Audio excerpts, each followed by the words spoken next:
charge.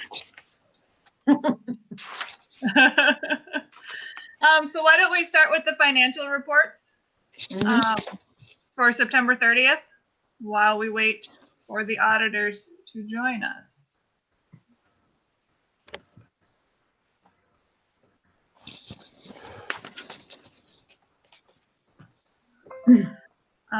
So I've brought up the treasurer's report for September 30th. Are there any questions?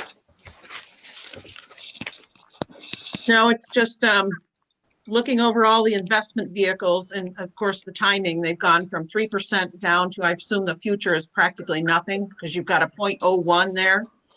Yep, and that is the best we're getting back when we go out to bid right now for investments. Mm-hmm. So does that figure into the cash flow report? I mean, Yes. okay. So stuffing it under the mattress is almost as good. Could be better. This is just a little bit better. So what were our projections for income from those investments? I mean, even 3% isn't a lot, but it's a lot of money that we're dealing with. So Right. Let me look here. About $8,000 we're looking at bringing in. It'd be the difference between the price and the par value. So what was that number again? You temporarily froze up on my computer. 3,000. Oh, sorry. Yeah, about so we're looking at the difference between 6,725,000 and 6,788,000. So it's about 63,000. But is this our reserve fund? We're not using this for day-to-day money, right? Yeah, no. This will the way it's timed out is the investment matures right before we need it in our cash flow. Okay, so it is kind of cash. Yeah. Mhm. Are we counting on larger returns on the investment, or are we counting on it as just being cash in our pocket? When we're doing cash flow, if it was invested when Dave did the cash flow, he's counting on the return we're expecting. But otherwise, it's figured in as just cash in our pocket. Okay. So and then the interest return is above and beyond. So the expected return is calculated in what we're going to be spending or not.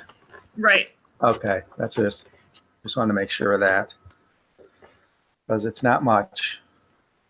That Bank of China there, it says purchase and matured. Those dates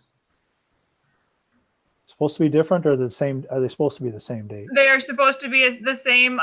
The Bank of China SDA and the Associated Bank SDA, they are guaranteed savings deposit accounts, so they are liquid. So their interest yield changes daily. So that was just the yield on September 30th. So every day it's maturing. Correct. It's still in the account. Right. Right. And we Okay. have that in there because we need to maintain that fluidity. Okay. All right. What's next on the hit parade? We'll change it over to the budget report if there's no questions. I'll rotate this here. Since I don't have my camera up, has anyone seen if they have joined yet? Oh, I don't see them. Okay. Unless they're on, yeah, I would think they'd have their own login and all that. So Correct. And I Yeah, haven't no, heard I me don't that see they're them. having problems, so we'll just No, keep I talked to going. Tom. I talked to Tom about 40 minutes ago about something else, and he said he'd see us on here. So maybe he had a certain time period that he was told to be here. I don't know. Okay. So he and Aaron. who? Aaron. Aaron. That's it. All right. So this is the budget report for month ending September 30th. Revenue collection, we're looking pretty good. Do I need to blow that up more? mm, We have collected about $4,697,758, or 12.64% of our adopted budget, compared to 11.28 and 13.89. So we're sitting good there on our revenue collection, right in between the last 2 years' actuals for percentage of actual expected. Is any of For this, go ahead.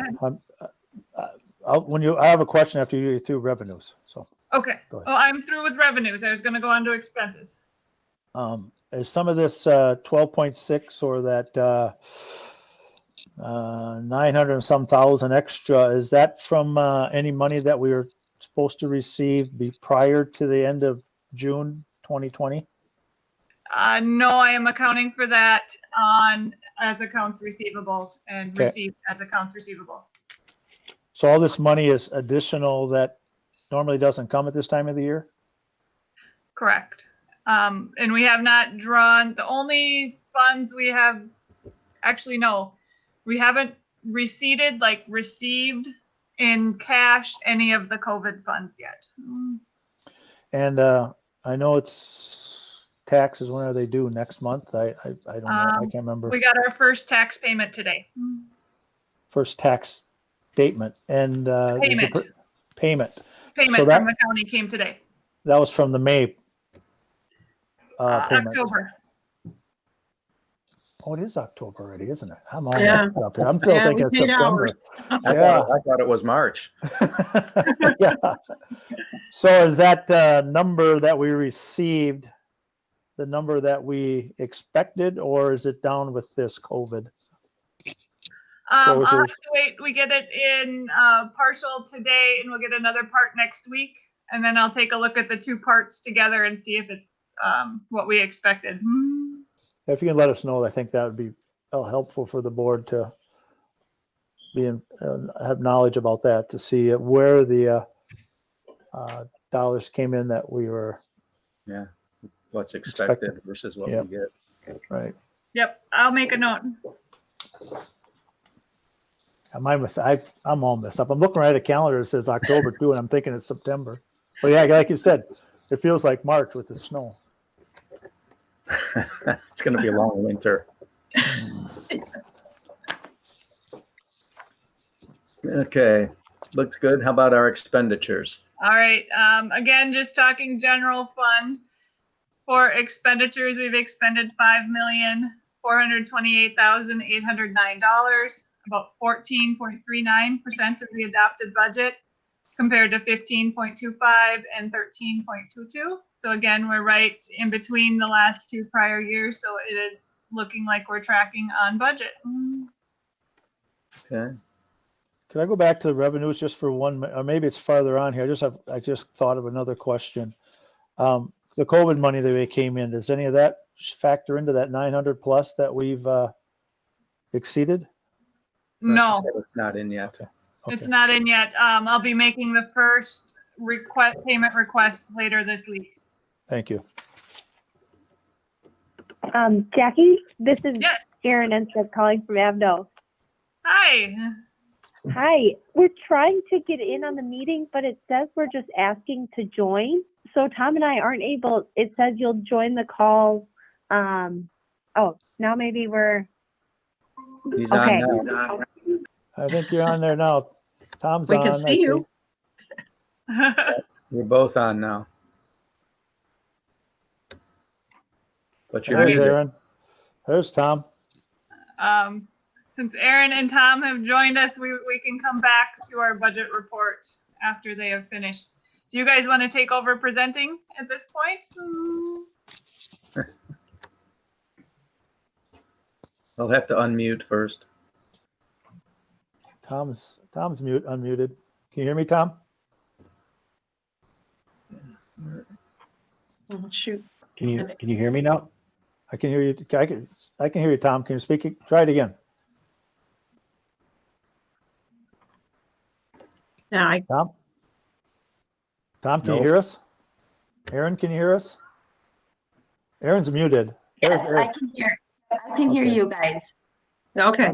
I thought I heard Tom before. Yeah, he was There he is. I didn't hear him though. I can't hear him either. I can't hear you, Tom.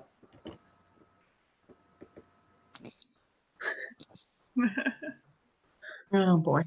All Maybe the Aaron fun could get a- technical. Yep. Can you get a hold of him, Aaron, and let him know? Yeah, There you go. There he goes. can you hear me okay now? Yep. Yeah. Mhm. Okay. It must needed to be kicked in there, so we should be all set. All right. Do you guys want to present your slides, or what? Do you want me to pull something up? Nope, I could certainly present my slides here, so just give me 1 second.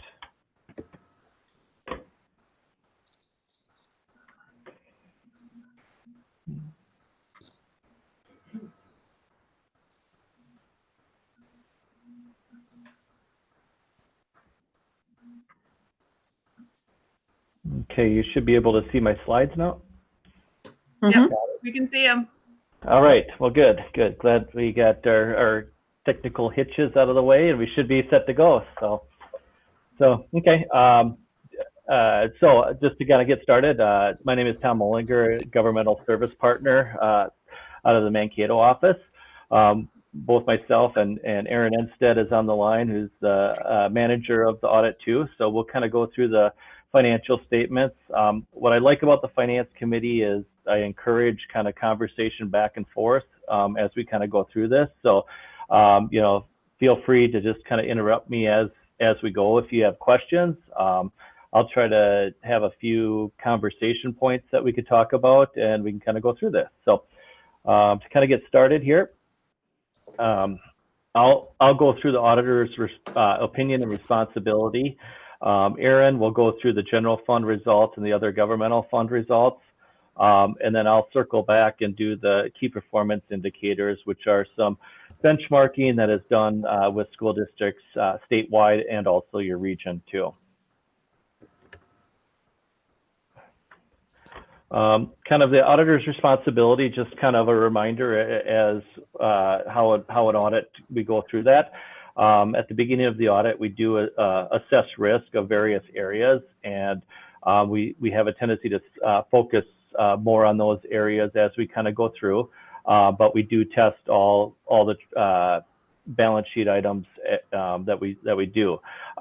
So the thing to point out is we do sample testing, so we don't test every single transaction, but we'll go through, take some disbursement testing, and also some transactional testing throughout, and make sure that the transactions appear reasonable. So, and then as part of our audit this year, we did have a single audit. So a single audit is federal funds over $750,000 that was expended. We had 2 federal programs that we had to test this year, which is basically guidelines that the federal government lays out for us on how many programs we do have to test. So we tested both the special ed and also the food service programs for this year. And I'm pleased to note that based on the federal guidelines on what we need to test, that there were no findings tied to those two single audits. So really, this kind of goes above and beyond what a normal audit is. Just to kind of give you a little background, is that each program that's out there gives you a compliance supplement, which is a checklist of things that you need to test in order to be in compliant with the federal guidelines of that particular grant. And this is based on expenditures that are out there. So like I said, we're pleased to note that there were no findings related to that. We also tested Minnesota legal compliance.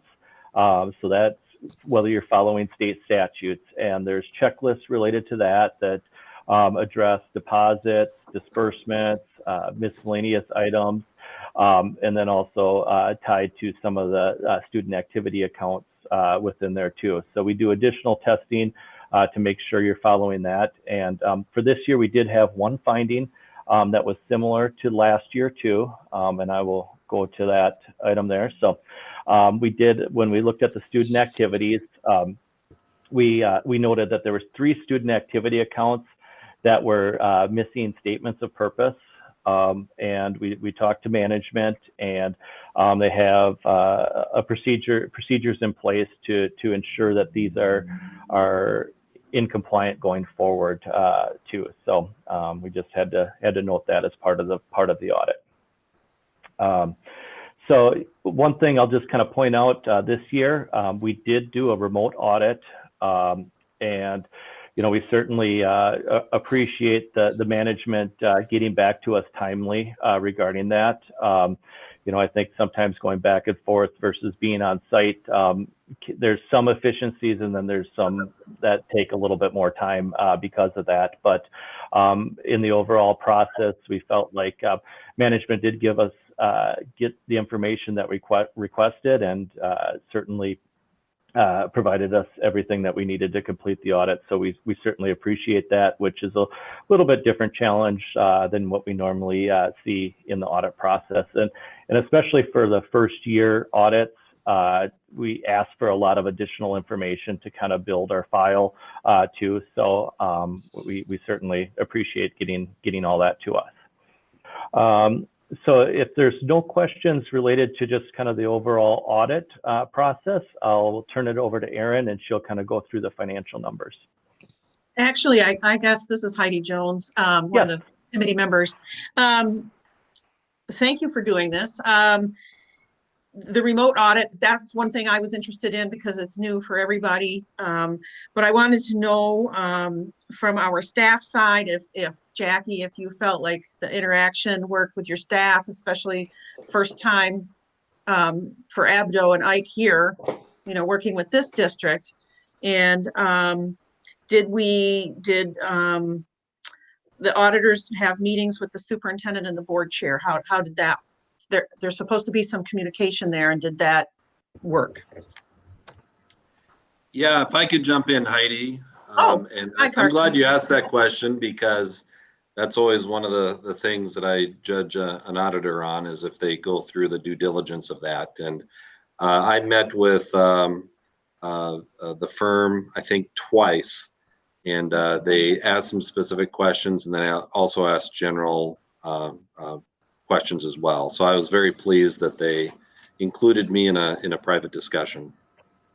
All right, good, thank you. And I, as a school board member, received quite a list of questions too, that was different and more thorough than what I had, my interactions in the past with the annual audits. So I appreciate it. And there was immediate follow-up too on a question I had, and your firm provided a good resource. I can't remember who it was.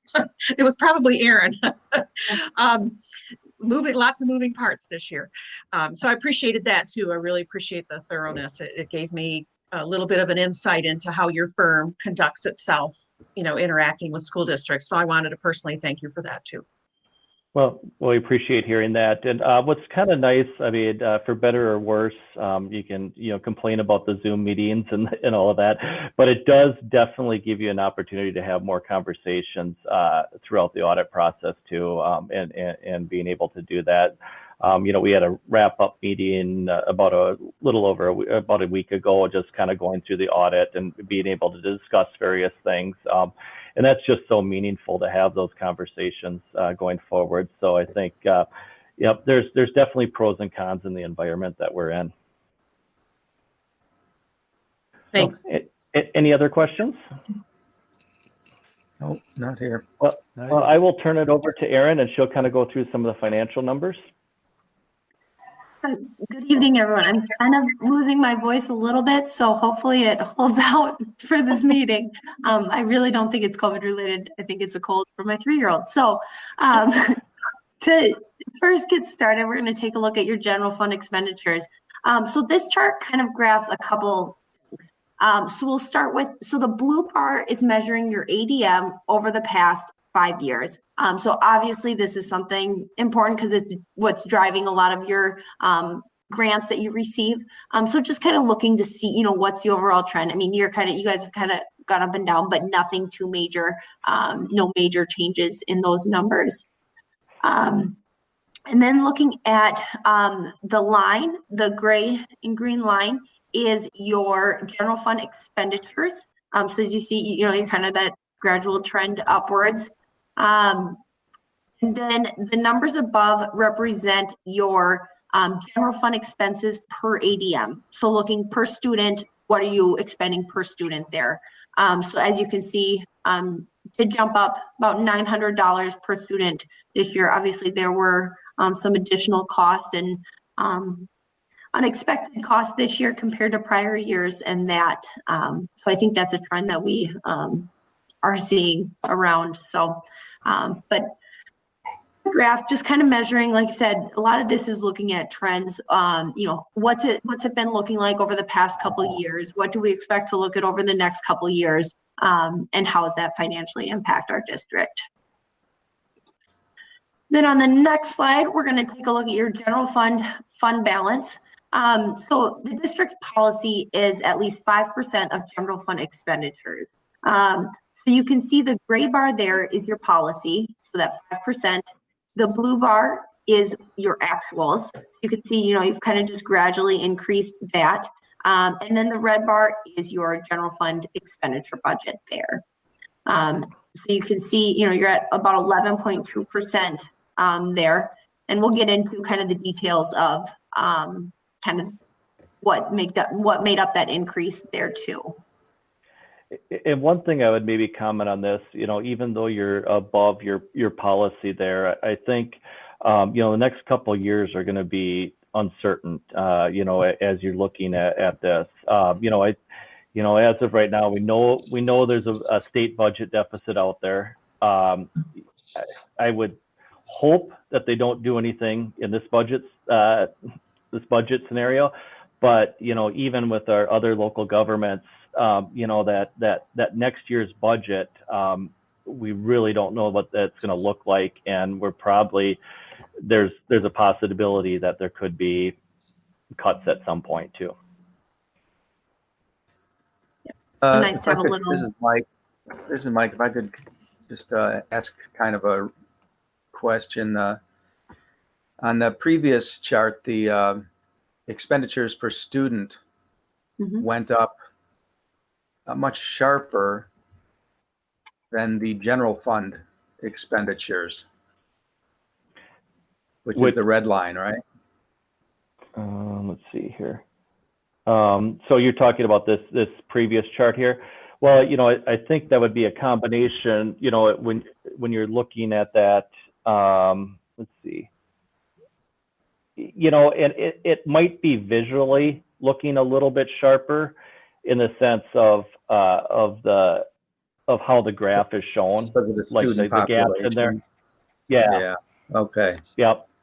So you know, I think it really kind of it should follow everything with the actual expenditures. I probably just visually it looks a little bit sharper in this scenario, but it's a combination of you know, a drop of an enrollment and an increase in those expenditures too. All right. In graphs, there's always two lines, two axes. So Jackie, correct me if I'm wrong, but fiscal year 2020 would include some referendum expenditures. Is that correct?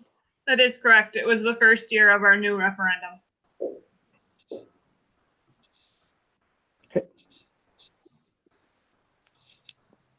Yeah. All right. All right, so now we'll look at general fund budget to actuals here. So you can see your budgeted revenues were pretty close in line with the actuals there.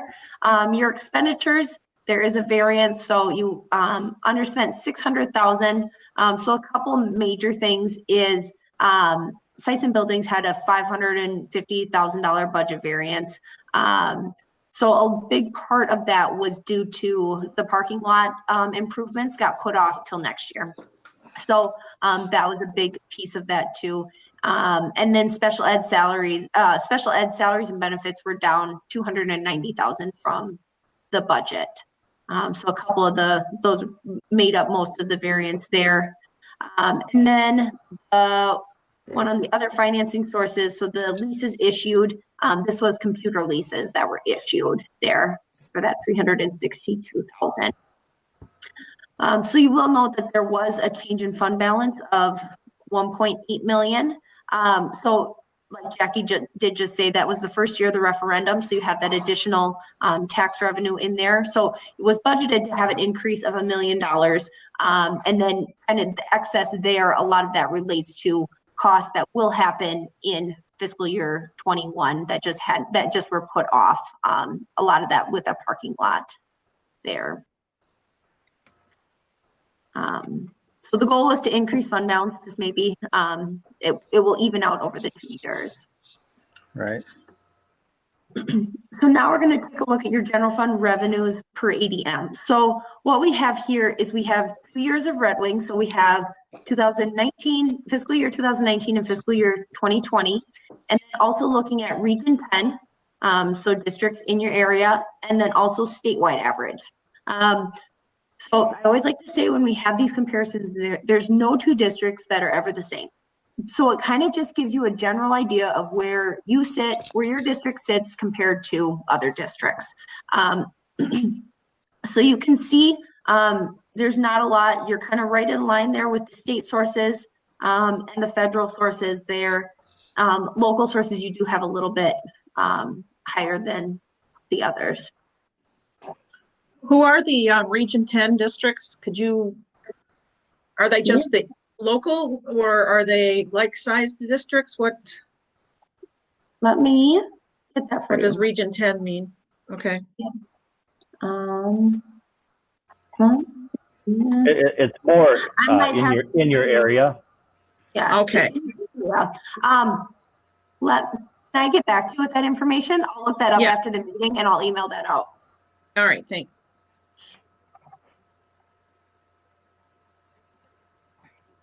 I thought I had that, but I'll get that to you guys after the meeting. So then you can see exactly what districts you compare to.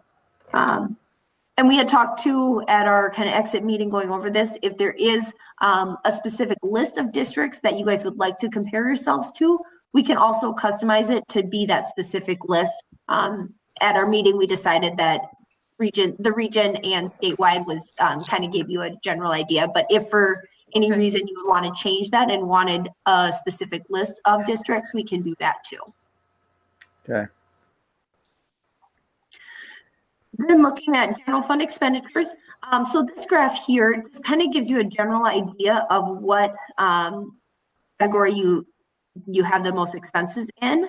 Probably one thing to point out is you'll see in 2020, this orange bar at the top here is student activities. So this got moved into the general fund. In prior years, it has not been shown in the general fund. So part of your increase in expenses in the general fund, about 900,000, I think it was close to 900 and $1 million, related to 950,000 related to student activity expenses. So that also goes back to that original one where it looked like your general fund expenditures increased. You also have 950,000 of student activities expenses in the general fund, where in prior years you did not have that in there. So that also relates to kind of that bigger spike in last year. You still had the expenses, it just was reported differently. And now due to GASB 84, it's reported in the general fund and shown there. So that was one thing I did want to point out there. And sites and buildings, obviously repairs, maintenance, capital items can vary year to year too, but all your other expenses have been pretty consistent year to year over the past 3 years. You know, if I could ask a question, I should have noticed this earlier, but it looks like the elementary and secondary regular instruction went down from 2018 and 2019 to 2020. Am I reading that correctly? Yeah, that could be a slight. It surprises me. Mm-hmm. Or is it the lower amount of district support services? Let me go I have the actual data up here and then I can see the numbers. Sometimes with these graphs too, it can be a little tough to see the actual numbers. Yeah, and They're maybe nice I'm to look just at, but they're not very detailed. Yeah, it's probably, I'm looking at it pretty closely. I mean, just eyeballing it up, I have a feeling that the bottom two bars are a little bit less, pulling that total down. But yeah, overall, it maybe does look like it's down a little bit. And then why is community education and services in this graph? Because it's not part of the general fund. No, this is all, oh yeah. Yeah, that's right. This is looking at, you're right, we will get that changed. This is looking at all funds or all of your funds expenses. So we'll get that changed. And either report, I suppose a couple of things. We can either change it to only report the general fund, or we can change the title to say all expenses. Yeah. Whichever one you prefer to look at. Either or is Maybe fine with here. me. And again, I'm sorry I didn't notice this earlier. No, that's okay. It's part of the challenges of that first year audit. We have sometimes these getting things straightened out and worked out and whatnot, but we'll get that fixed on our final. So. Yeah, I think in the wanna past, go? we've usually had community ed as a separate, I mean, we've just had general fund. I mean, and again, that's just typically how the public or the board has digested it. So whatever makes sense to the committee. And we have some, maybe at the end, because we have some food service and community service information in here too. So maybe at the end, we can go and talk and figure out what you would rather see. Okay. And we can also add, it might also be clear to add, we can add the values in so you can actually see the dollar amount. So you can see that drop. Yeah, there was a drop That last would year. probably be helpful. Okay, we'll add that too. In elementary and secondary, this year there's 13,378,000. Last year there was 13,983,000. So there was a drop there. Aaron, does that include vocational services like the career tech, or is that a separate line there? No, that's a separate line on there. So that's that little green bar there. Right. And it does, there's also a change on like how we report something versus how the prior auditors sometimes group things too. So there's a little bit of a change there that we don't know exactly what goes into their numbers and how they report things. You know, we break out capital outlay, they include it in there. So there could be capital included in there. So well, that could be part of it, is just how it was reported in prior years versus how we report it. It's usually pretty minor differences, but that could play into part of these differences that you're seeing. Yeah, I'll bet you Something- that's it. Yeah. Okay, so now we're going to take a look. This is called a cat and whisker graph. So what we like about these is that it kind of gives you an idea of where you sit in the whole data. So rather than just giving you the general average, you'll see kind of where the data middle is and then kind of the outliers there. So you can see this is general fund expenditures per EDM. So you can see, you know, you are above or below that median for the last 3 years and then did increase.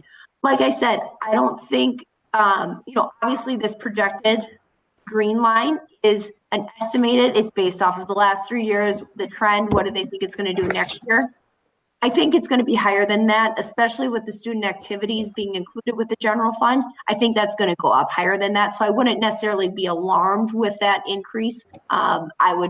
I would say most districts are having a higher increase this year, especially, I mean, all the COVID expenses, but also the student activities.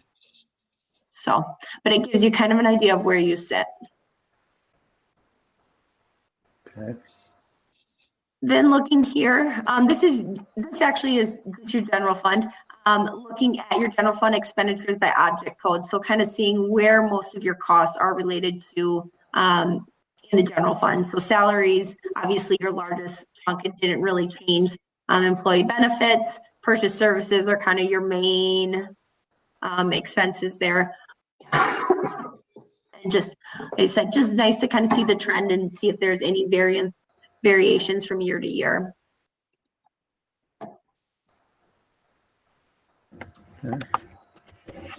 So now this is going to take a look at your general fund, fund balance as a percentage of expenditures, looking at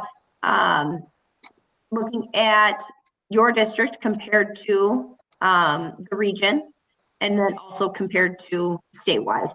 So you guys are on that lower end. You can see you have been, I would say, yeah, that 5% is lower than what we see in a lot of districts, but it kind of just depends on what you guys feel comfortable with. Like you said, I mean, now with so many unknowns, there are districts that have been wanting to increase fund balance a little bit just to protect themselves if there are any state cuts or anything like that. But yeah, you guys are kind of getting up towards, the region has a 20%. You're kind of increasing up to the region, but really looking at what, as a board, what do you guys feel comfortable with, and what's your future funding going to look like, and capital items and all that to consider.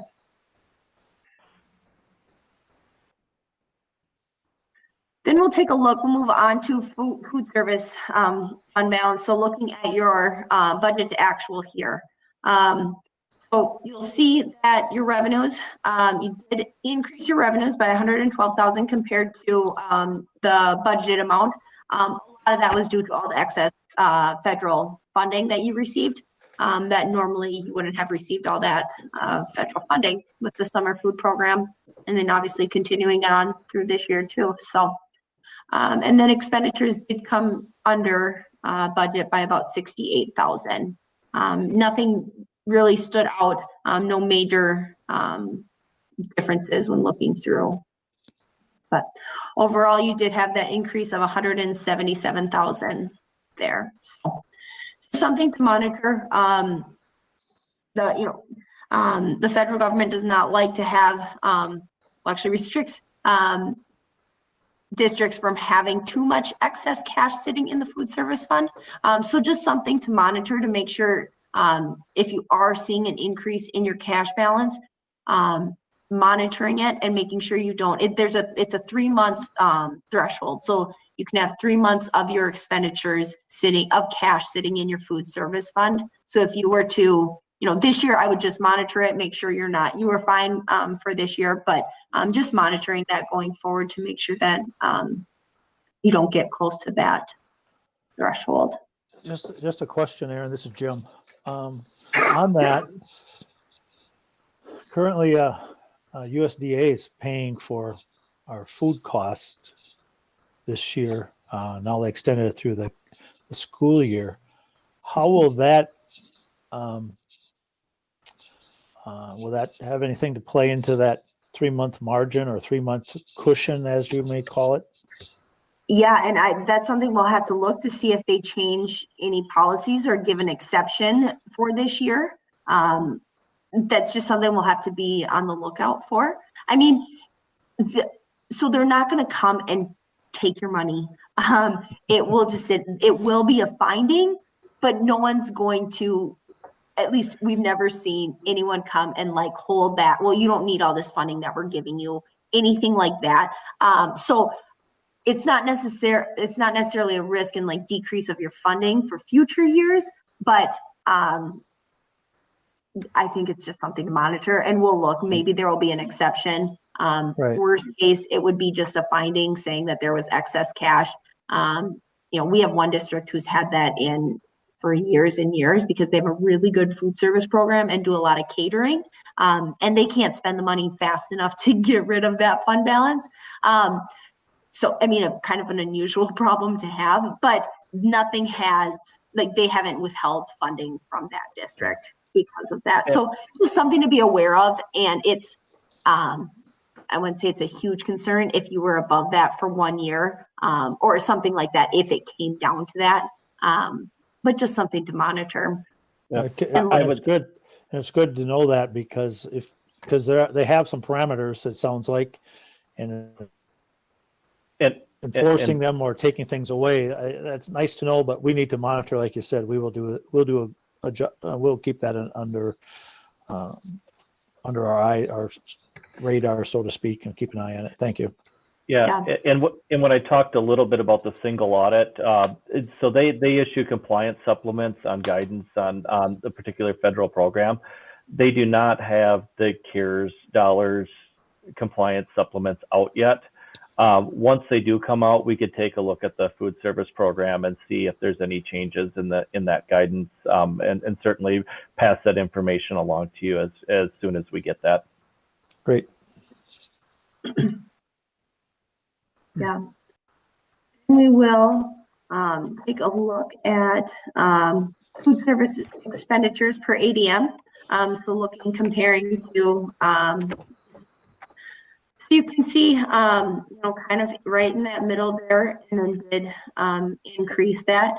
I think we're going to see an increase like that in other districts. So like I said, it's tough to compare this year to other years because it's not like any other year. So that's the tough part when you're looking, comparing, oh, well, why is it so off? Well, no one expected, no one had any idea what we would be dealing with back in fiscal year 2019. So I don't think that the state average is going to look like that next year. And Right. Trying to compare it, it's just more informational than really causing any alarms. Right. Okay. Then looking at community service, so like I just got done saying, obviously community service took a hit. There, you couldn't have gatherings. There wasn't in person, so that it operated a lot different than what was expected.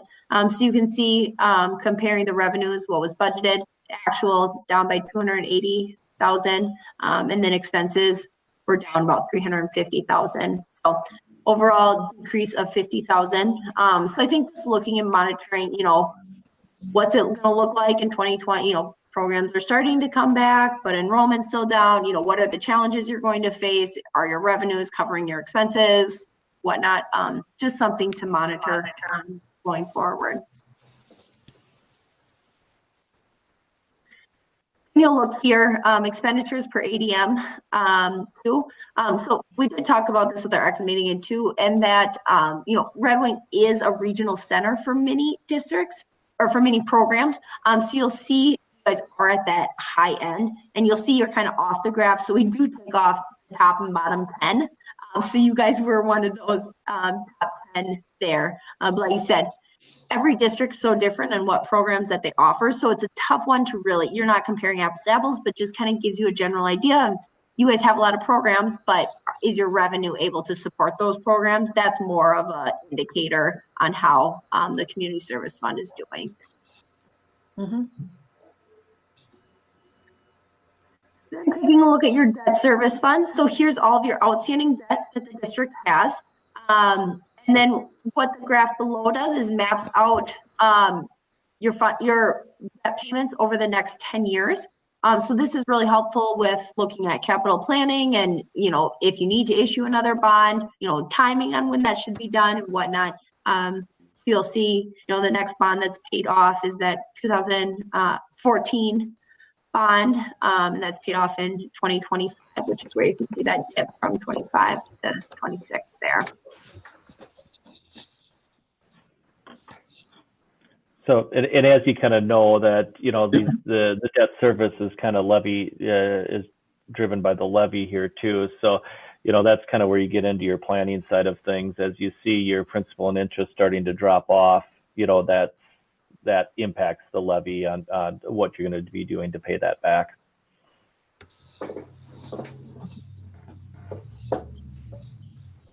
All right, then this is looking at your total cash and investment balance between all funds and monitoring that. So you can see, you had a drop from 18 to 19. A lot of that was building construction. So it's just when you issued the bond to when you had all those expenses. So just a timing difference there. But overall, you did have an increase in cash by about 400,000 there, but otherwise pretty consistent from 19 to 20.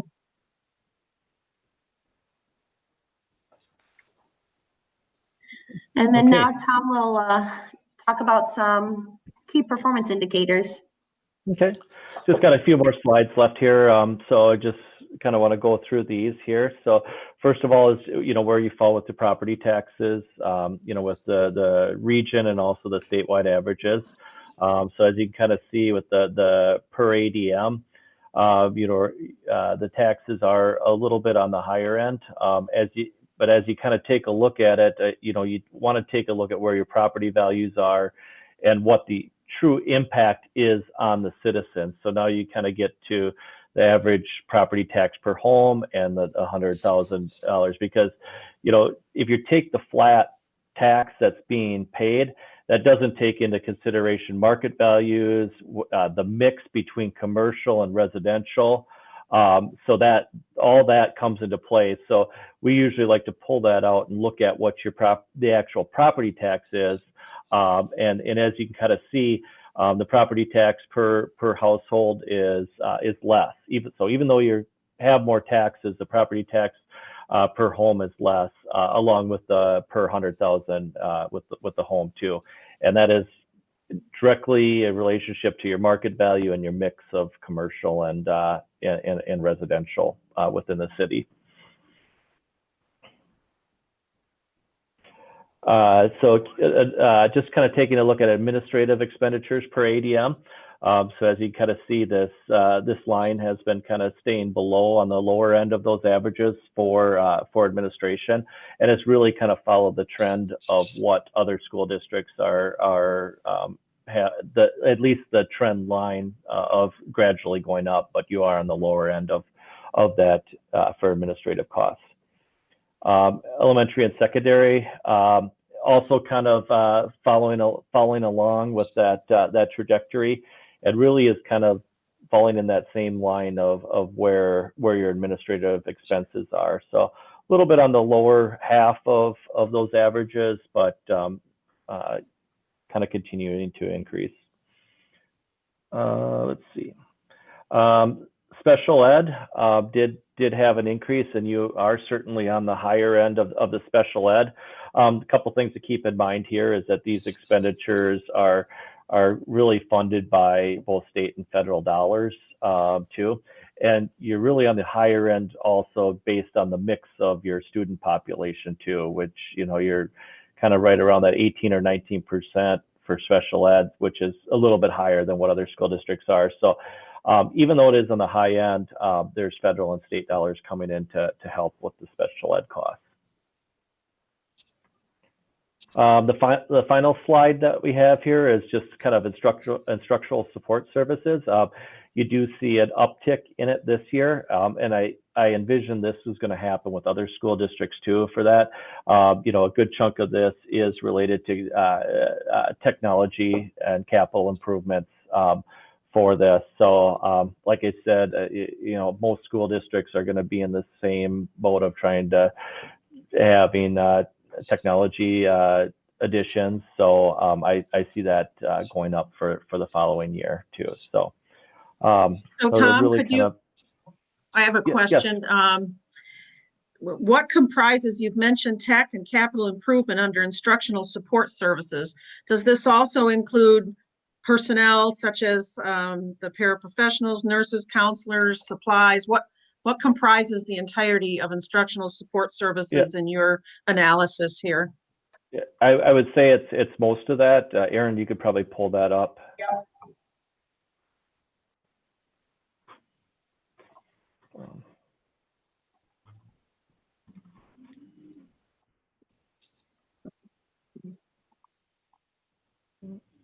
So we have staff development. That's a big one in there. These, I don't know if we're going to have.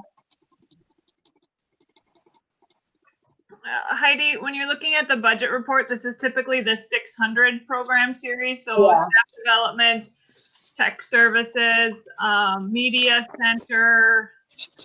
What are some other big ones in there? Student support service offices, instructional administrative support. So things like assistant principals and the student support coordinators fall into that bucket. Okay, and so I was wondering if this increase was tied not just to COVID response, but also our intentional plans to add staffing into, or, you know, like a bolstered staff development for the Wonders curriculum, or, you know, those types of, so I was just trying to characterize what is the increase? Is it a sort of a negative thing that it's a COVID response and, you know, we had to do what we had to do?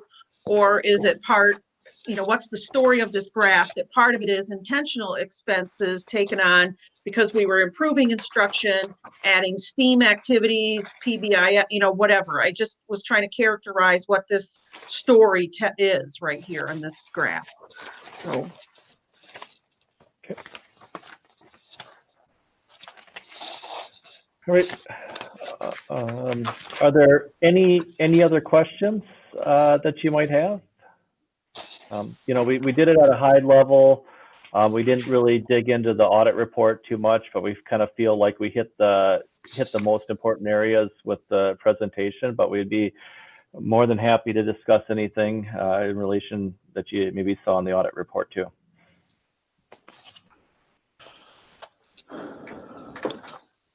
Yeah, just Tom, this is Jim and Aaron. Yeah. That thing that Heidi was mentioning, the increase, and you were talking about that, Tom, the increase there in that, and Jackie mentioned the 600 fund. We can see how at from 19 to 20, yeah, there's a $500,000 budget number difference. So yeah, we could see how now that could bump up like your graph showed there. So. Yeah, and 362,000 of that is the computer leases for the bump up. Right. Right. And we talked about the I mentioned the technology part of it. So, all right, Tom and Aaron, thank you. Okay. Yeah, Well, thank you. if there's, well, we appreciate working with you, and if any questions come up throughout the year, feel free to reach out to us. We'd be happy to answer them. And we'll forward any CARES information that we receive once we get that from the feds. It's been a moving target for us this year, to say the least, on what that looks like and what their requirements are. But they're starting to hone in a little bit, and we should have some stronger answers as we move forward. Okay. So, all right. No, Thank you. Just a question, I guess, as a formality for us as a board, Karsten or Mike and Jack, are they coming to the board in 2 weeks then to give that condensed update or version of it? Presentation, yeah. However you want to, yeah. You come and give us your song and dance, Tom, right? That's what we'll do. we'll condense it down for you guys, and it'll probably be a lot of the similar slides, so we can work with you on which slides are most important, and we can kind of condense that down. But we won't go into as much detail as we did here. Great. Okay. Thank you. We're looking at a November 16th board presentation. Oh. The meeting for next week is full. So. All right. That works for me. Okay. Well, thank you. Have a great night. You too. Thank you. Yep, bye.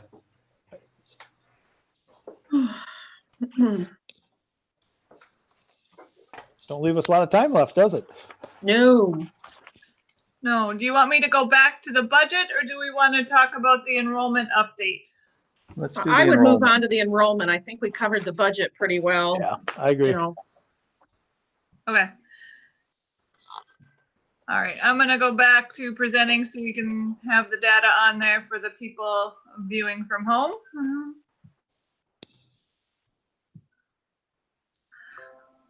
All right, so this is 2 months of enrollment data. Again, you're seeing we are down about 18 students from the prior month. Still above our budget by 13, the margin is narrowing. I asked for some data from our student support Mars EdFi people on the change from last year end till now, and they found we are down 90 students. I'm going to break it down for you, and then I'll make sure to put it in the agenda notes when I send those out to Good. They were working on it through middle of the day today, so I didn't get a chance to get it in the report out. But we had 17 students who transferred to a non-public school, so that would also include students that went homeschooling. We had 19 students who moved out of the district, 29 students who moved out of state, 7 15-day drops, and 18 who transferred to another school but didn't move. Of those 18, 7 went to GCED, 7 went to an online, outsourced online program, and 4 open enrolled to a private school or a nonprofit charter school, so not a public school.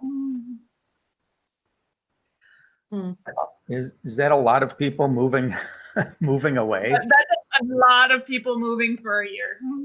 Mhm.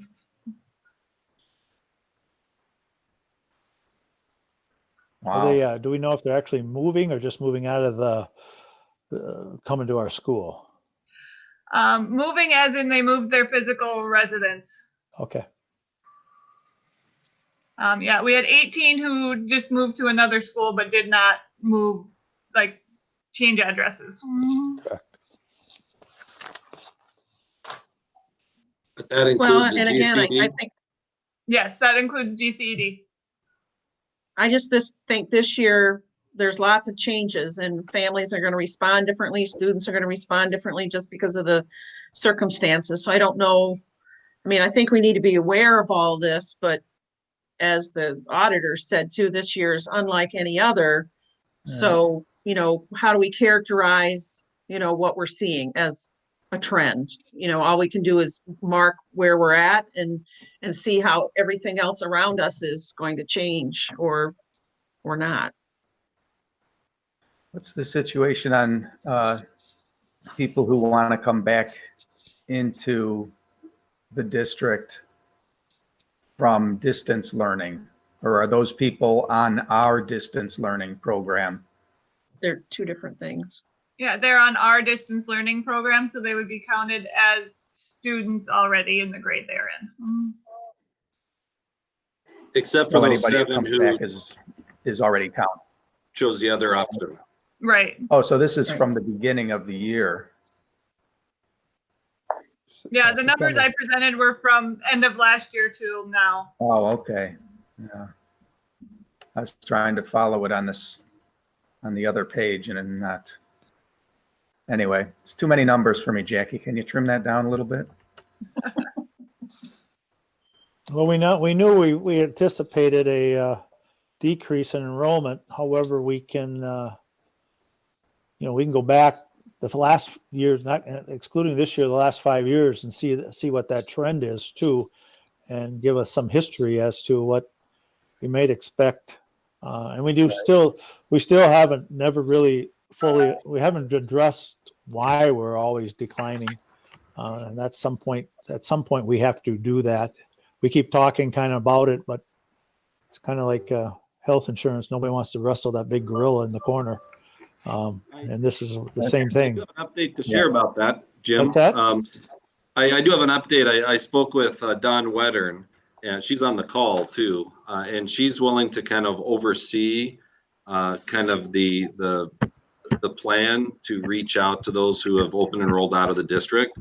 We're still looking at something in middle or late November, and she's going to find 2 or 3 people who are willing to make those phone calls if that's the way we want to do it. We're really, we don't want to upset people by making cold calls unnecessarily. So we just want to figure out the best strategy. But Dawn is working on that effort. Okay. I'd be curious as to, what we ask and what they say too, as to reasons or issues or how these went that route. So it's how we ask and how we digest and gather that information to be helpful. So Definitely. The questions that you got from another district, how many questions are there, and can we see them or should we see them? I'm not sure if Dawn had a chance to review the survey questions or come up with a new list, but she just unmuted her mic. Hi, Dawn. Yes, I did get a chance to review them, and I think what I would like to do is have a couple of people review the questions in our office just to see. We definitely, like Carson said, we don't want to offend people or put them off. We do know that no matter what we do with some people, they just are not going to stay in the district and they wouldn't want to come back for any reason. So we want to handle it very carefully. And make sure that we approach people in a positive manner and just that we would like to improve. So if you would like a couple of school board members to review the questions before we ask, I really haven't had much of a chance to get in depth with what we're looking at, but they are questions that have been asked in other districts of people that have left. Well, maybe you could share them with Heidi, Jim, and Mike, because they're the members of this committee. Okay. You know, I think that makes sense. And I don't want to put Ann Jacobson on the spot. I know she has a million things going on, but you know, she'd be the local communications expert who might be able to give us some guidance as well if she's willing to do that. I was wondering if maybe Dawn could go through them first and sort out the ones she doesn't think would go, and then we could check them all, but have her go through it first so she gets a better idea of what she wants to do rather than us directing it. I agree. Yeah, you want to keep it simple to a degree, you know, not lengthy. You want to make it relevant to the issue and how you can politely and logically ask them to provide us with information to help us going forward to see what we can do as a school to make this place better, even better than, and they can help us by Hopefully taking that's time. the idea behind it. So, Well, and we do have to remember that some people, no matter how we frame it, are going to be frustrated and angry for whatever reason. Those are not the people that we probably can help or can answer or give them any information that would be helpful. What we want to do is those individuals that really struggled with leaving the district for specific reasons, and would there have been something that we could have tipped or done to encourage them to give us another chance or another opportunity and to address those specific issues. I feel like reaching out to maybe specific people that we know or have a history with to have a one-on-one conversation.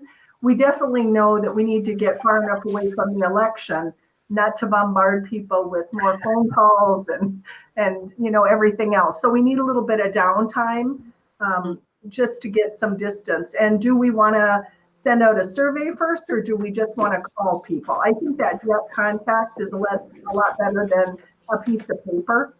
So again, so maybe we want to review the names, have a couple, again, people that could be very confidential, and look at names just to say that, well, we know this person got a job in Lake City, so that is why their child is going there. Well, again, that's not something we could probably change. So, but we're just starting to look at what the options are and the best way to move forward. Be interested in what you want to do.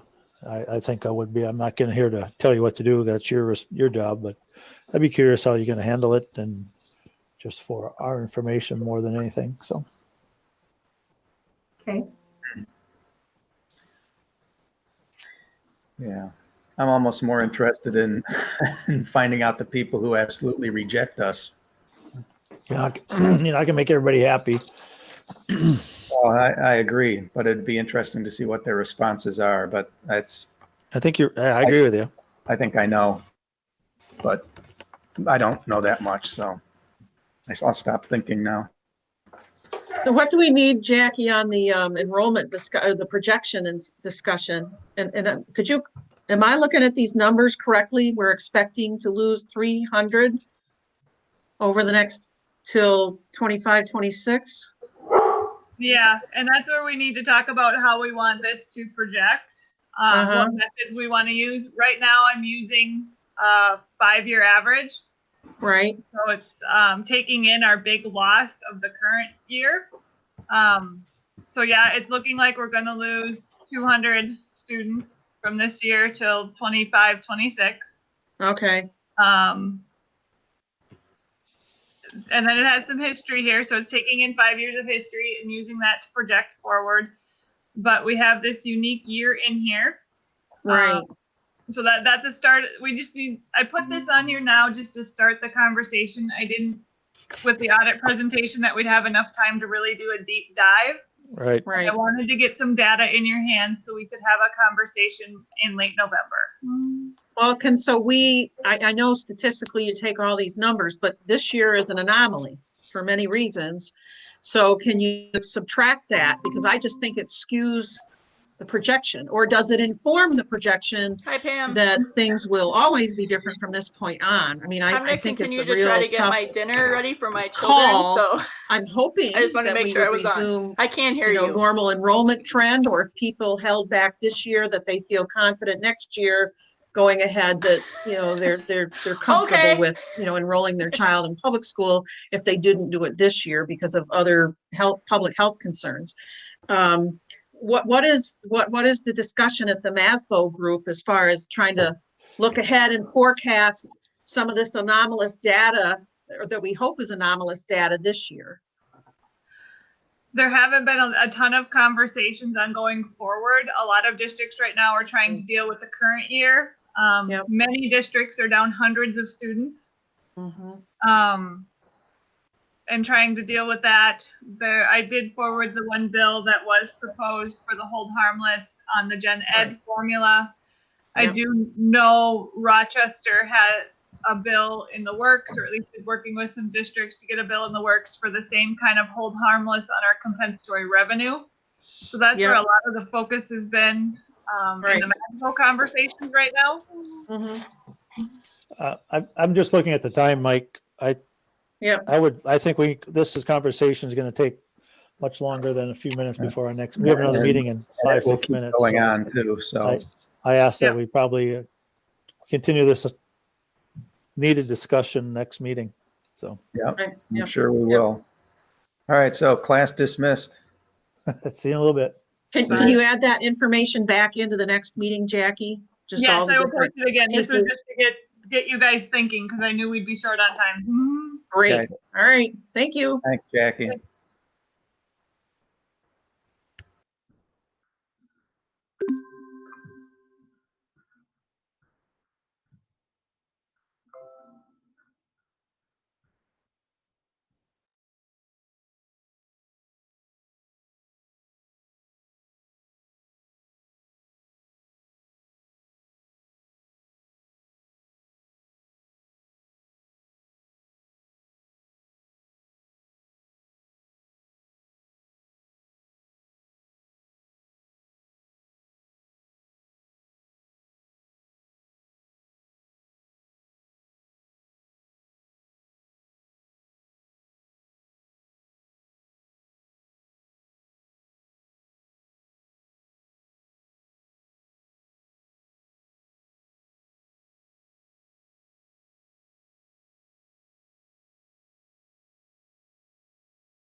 This meeting to order, 6:02 p.m. We'll start with the roll call. Ms. Fair, Hi, here, present. Ms. Jones, Present. Holly just emailed me that she is in a meeting for work and will join us when she is able to. Mr. Bryant, Present. Mr. Christensen, Here, Mr. Derricks, I'm here. and Chair is here. So we've got 6 people present and missing Holly Tower for the time being. We'll go ahead and stand and say the Pledge of Allegiance. I pledge Pledge allegiance to the flag of the United States of America, of America, to the to the republic republic for which which it stands, one one nation, nation, under God, indivisible, with liberty and justice for all. We begin all of our meetings by reading our mission statement, and I will share that this evening. The mission of the Red Wing Public Schools is to educate and inspire all students as they realize their full potential and become respectful, responsible, and productive citizens. I'd like to welcome Gail Gilman, who is joining us this evening from the Minnesota School Boards Association. She has conducted or helped us with our self-evaluation that we did back in July. We've had a chance to review her findings, and she MSBA tabulated all of our data and combined them, and she did put together a summary that I did send out to all of you earlier this week. I hope you've all had a chance to review that summary. It really did tie together a lot of what we had talked about back in July. And our mission this evening is to review her findings and to come up with a goal or 2, maybe 3 at the most, things that we can work on as a group moving forward, at least through the end of this year until a new board takes over. And then we will hopefully give some ideas of where this group has been headed moving forward. So with that, I will turn it over to Gail, who will lead our discussion this evening. So thank you again for joining us, Gail. Oh, you're very welcome. Good evening, everyone. And it is a pleasure to be back with you. Good to see everybody. And you'll have to prompt me when Holly joins too. Maybe she'll show up on the screen, hopefully, but hopefully she'll join us soon as well, so she doesn't miss out on the conversation.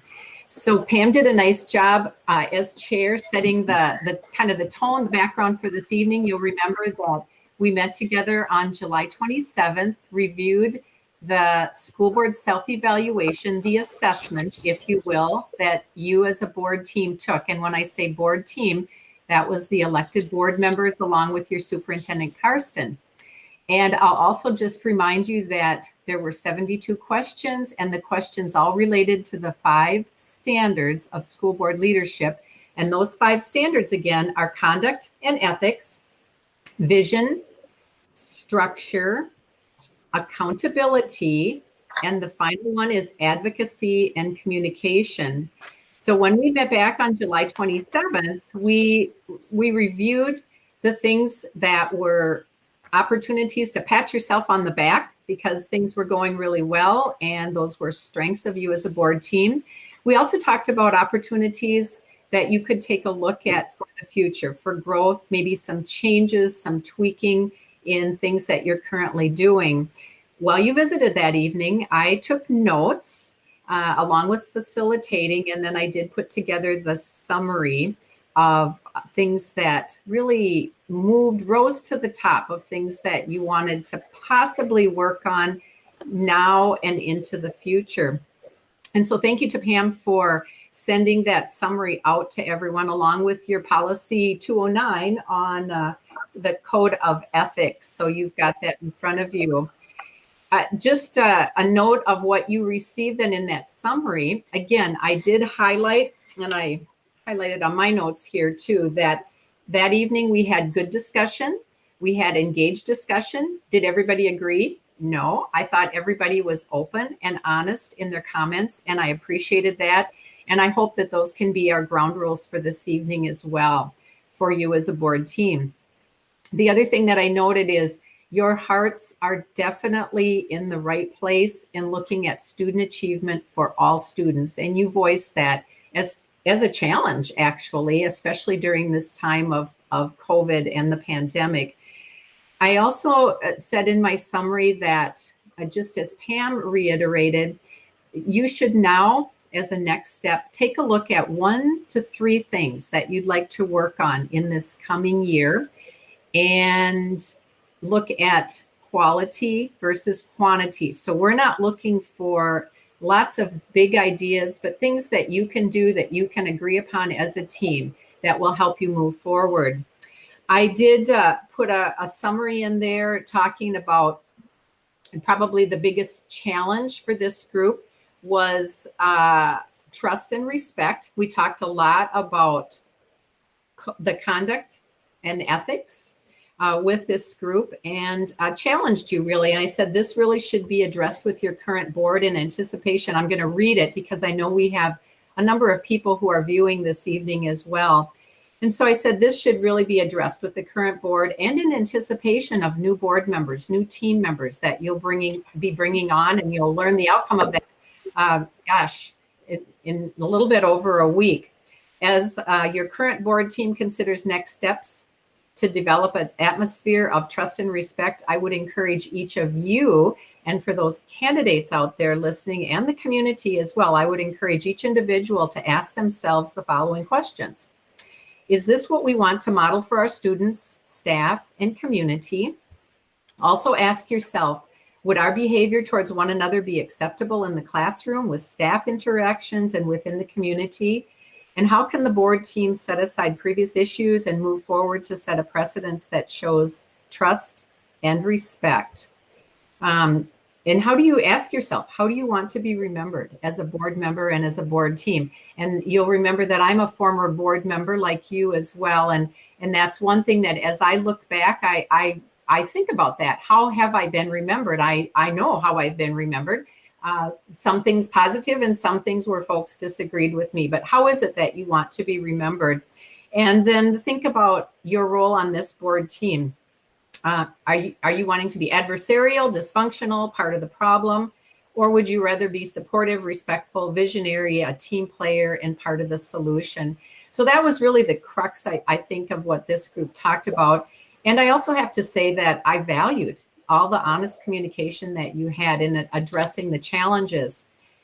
With that theme in mind, I do want to do a little bit deeper dive into the summary that I put together for you, in that I looked at and I summarized under each of those 5 standards with a double asterisk, the things that I saw as higher priority for you to look at as a board team. You'll notice that there were a number of things that were higher priority. So you're obviously not going to be able to address everything right away. Some things you'll just kind of start adding into your procedures and protocols that you use as a board. So you'll notice that there are several things in each category that were highlighted. So that kind of is a summary, a background. Our goal then for this evening, I'm going to ask to hear from each of you in just a second about your reaction to the summary. And before I do, I'm actually going to call on your superintendent and your board chair. Since there has been an amount of time that's passed since July 27th, a lot of things have happened, and I'm not linked in necessarily to what those things might be, and some of the community members listening in this evening or viewing may be interested in the update too. So for Karsten and for Pam, my question for you is, since we last visited, has there been any action, any updates that just simply were implemented into your work as board chair and as superintendent that you'd like to share with me and also with the group as well? Let's see. Who wants to? I can certainly jump in first. Yes. Okay, great. Thanks, Karsten, for that. So just an update on actions or other updates as far as what's transpired Yes. over the last couple of months. Okay. I think communications, which is integral, of course, to trust, is one of the things we've done some improvements on. They're subtle, but I think they will eventually lead to really good changes. First, I've had several one-on-one meetings with nearly all of the board members. I think we've had at least 2 with each one. And then we're just starting the 3rd round. Holly did decide not to participate in those meetings, which is fine. Okay. But I've had, meetings with the others regularly. And it's, sometimes we do it virtually, sometimes they're in person. Most of the time they're here in the district office. I did have the chance to visit Jim over where he works in Goodhue. And so I personally like the flexibility in terms of if they're virtual or in person and the location, and I'm definitely willing to consider that. I know that some of those meetings occurred during COVID, and so we've had a lot of significant priorities to focus on. The one thing that I enjoy the meetings very much, but I always feel a little bit awkward because I don't want to violate the open meeting law.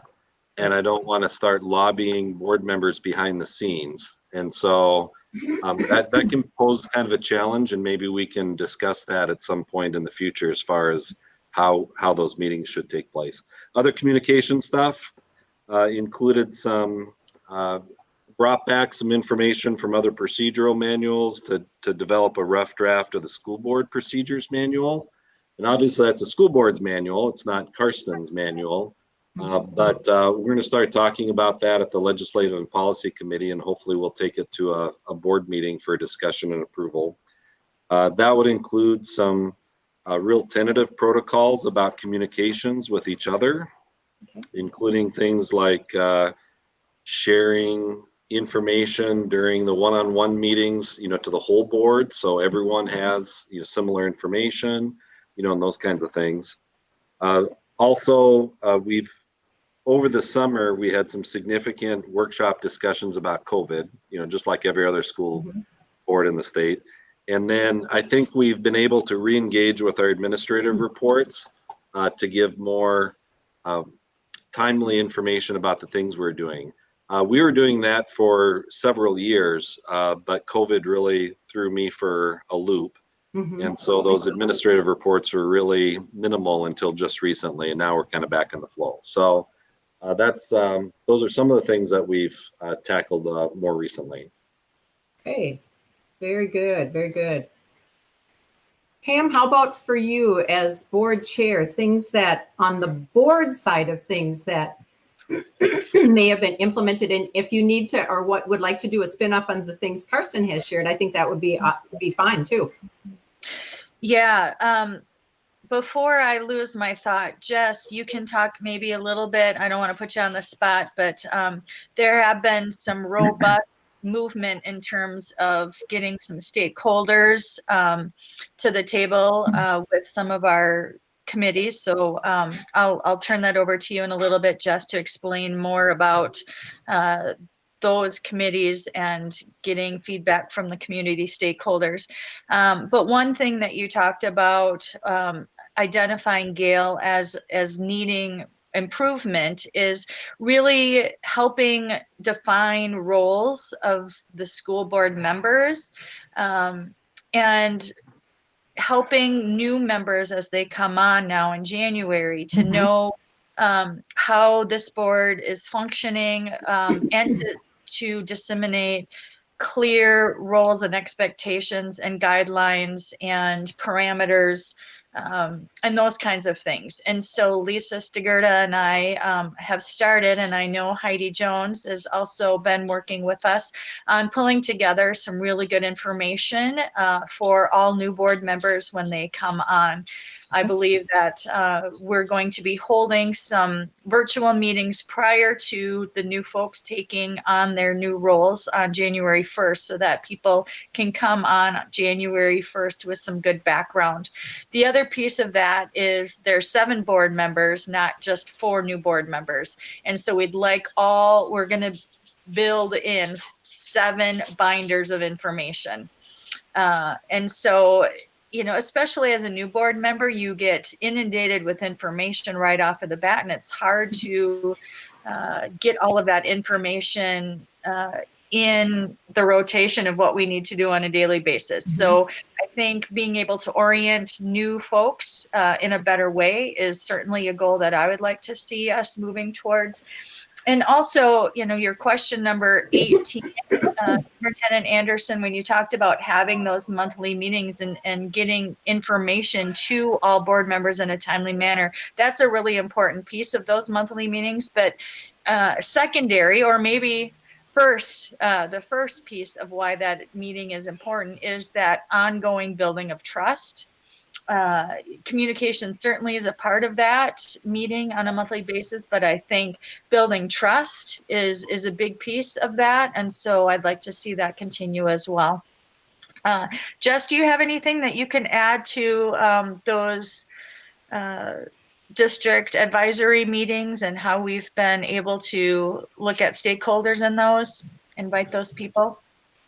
Yeah, I can talk. We have about 8 committees, one being new as the district equity team. And really what we did was to make sure, because I think there was one board member on a lot of committees, which I think sometimes hurts the communication. And so what we asked is that we kind of transitioned to having one board member on each committee, so that you guys can really inform each other as well when you're at board meetings. So that's one of the shifts that we did, and then also made sure that we had a parent and students on each committee. What we asked for is that they would be 10th grade students so that they can kind of transition and be on the committee for longer than 1 year. And then their role will be to get the new 10th grader to be on. So we have that ongoing student voice as well, and then the ongoing parent voice. Is that anything else you wanted me to add, Pam? No, I think it's just important to highlight that is a piece that we're also working on. And I know that has been addressed in some of Gail's findings as well. So thanks, Jess. Oh, okay. Yep. Yeah, no, that's important. Does anybody else have any, as you read through the summary that was sent out by Gail, is there anything else that struck you as, hey, we are doing that now, or we've taken that piece and we're rolling with it? Does anybody have any comments on that?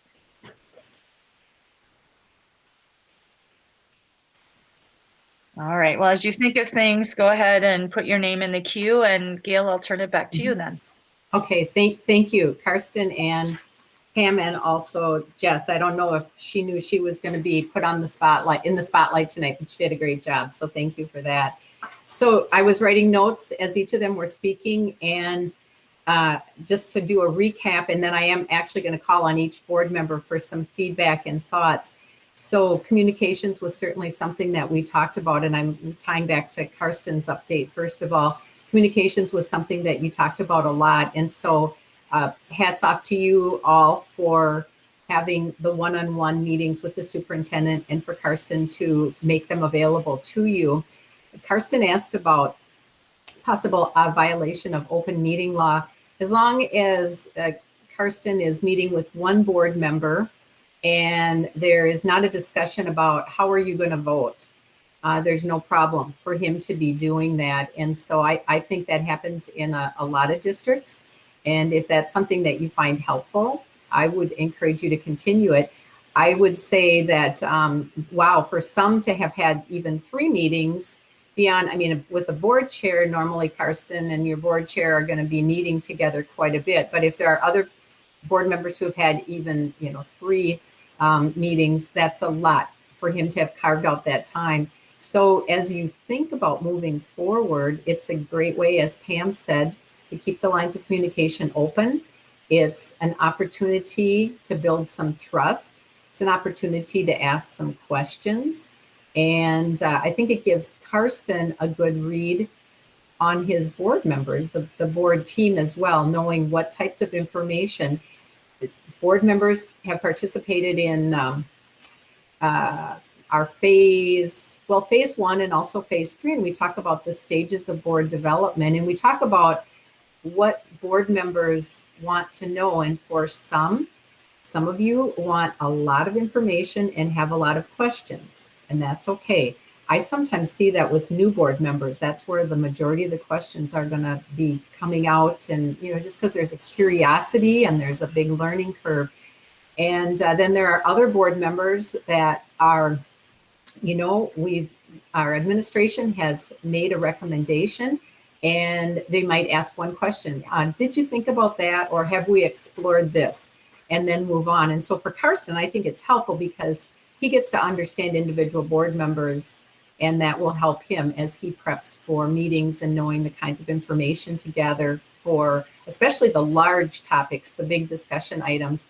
And I think it will also be important for Karsten, for you to continue that when you have some new board members, that those meetings may be happening a little bit more often. But again, not a violation of the open meeting law, so you don't have to worry about that. When you start bringing in a couple of board members, that's when we would start to raise some red flags. But again, to have those one-on-ones are just fine. You also talked about the procedure manual, and I remember last time we talked about some of the protocols with how we communicate, who communicates, who speaks for the board. So I think this is a great time to be looking at that, and you'll have it in place, in order, as you bring a new board on in January. Obviously, the COVID discussion, and again, my hat's off to all of you for the quick action that you continue to need to take with COVID. I'm sure every day you're wondering, what's it going to be today? And so with that, hats off to you for having those discussions. And then again, the final thing that I heard Karsten say was re-engaging with admin reports. And that's another communications tool. And it's obvious that when you're in the midst of COVID and the big decisions, if as an administrator, you've got to start balancing COVID, safety of students, distance learning, hybrid versus an admin report. As a superintendent, he's going to go to looking at the safety of students and what's best as far as decisions with education rather than his admin reports. But nice that you're able to get those re-engaged. And then Pam, you talked about having an opportunity to define those roles and responsibilities, and that you've got a team to take a look at that for orientation with new board members. I think that is spot on. And I'm hoping that you'll seriously consider looking at that as an opportunity for growth as a board. And that's something that you'll just do in an ongoing way as new board members come on, not just this year, but in years to come. Don't lose sight of the fact that we have our new board member orientation year at a glance on our MSBA website. So you can use that as a tool to work from. And having all board members, whether you've been on 1 year or 10 years or 20 years, just reviewing that, I think is very good. So hats off to you for that.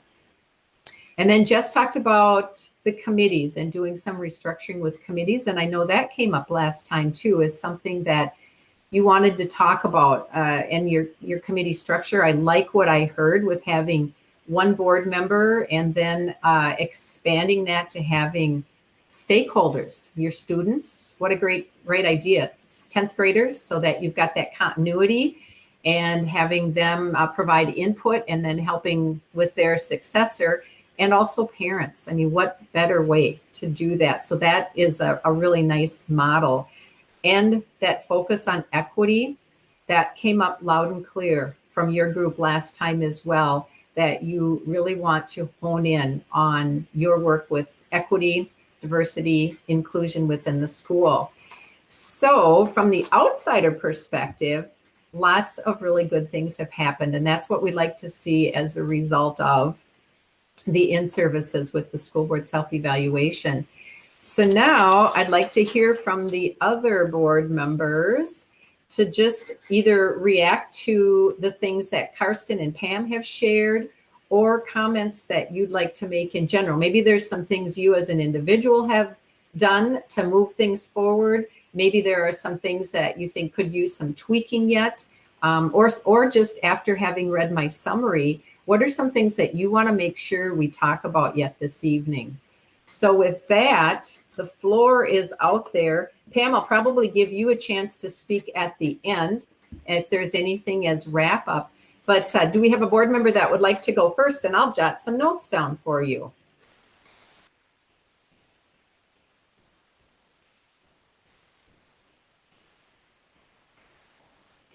And if you're, oh, and it looks like Heidi needs to unmute if she's. Darn, Okay. you can't ever get away from that one. So, you know, as we're doing this, I think this has been, this is a little painful for me. I'm leaving the board after 12 years, and I recognize there's a lot of things to address.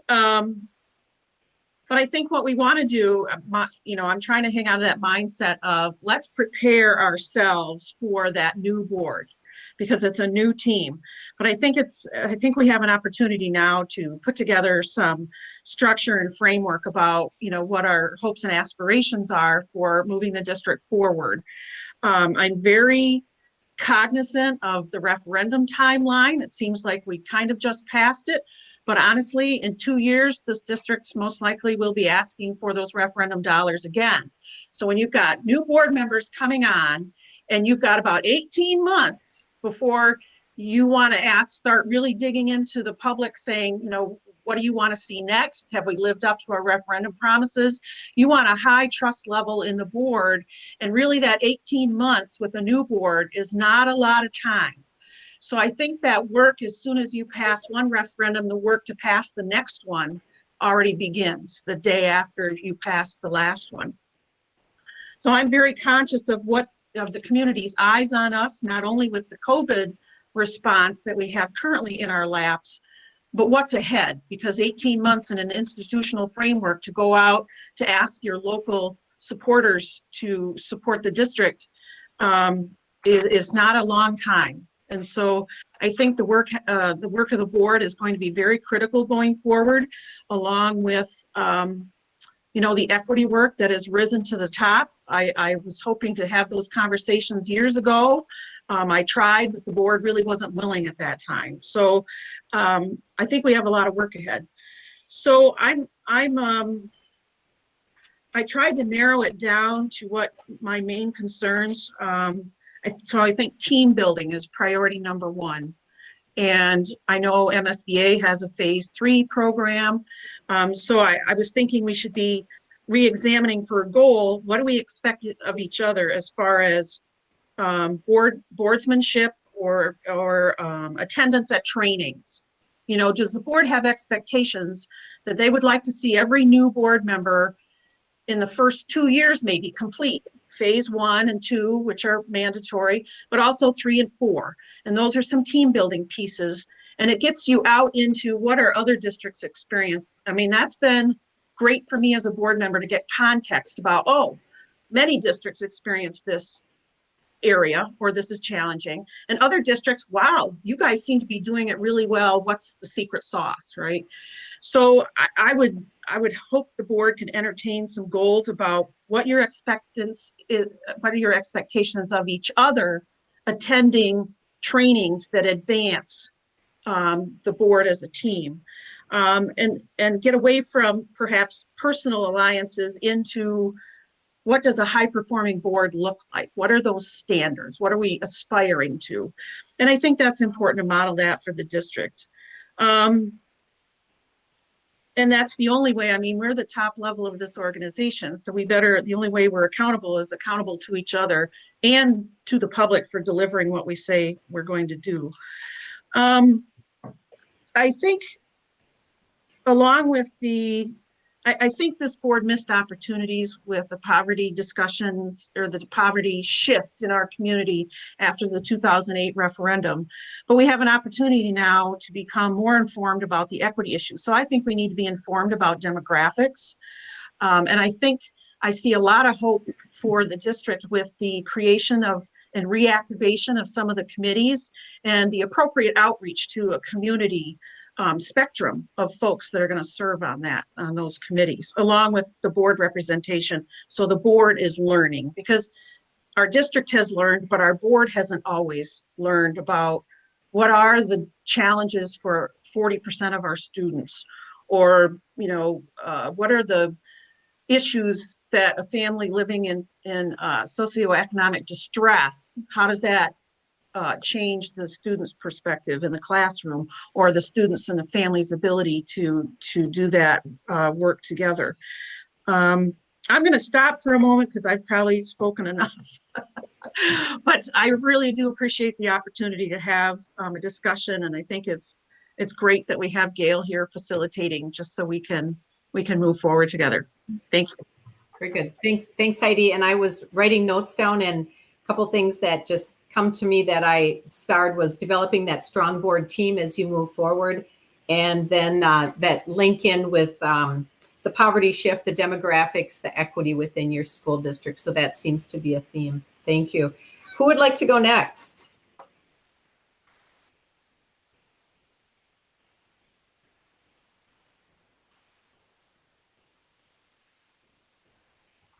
Well, I don't mind.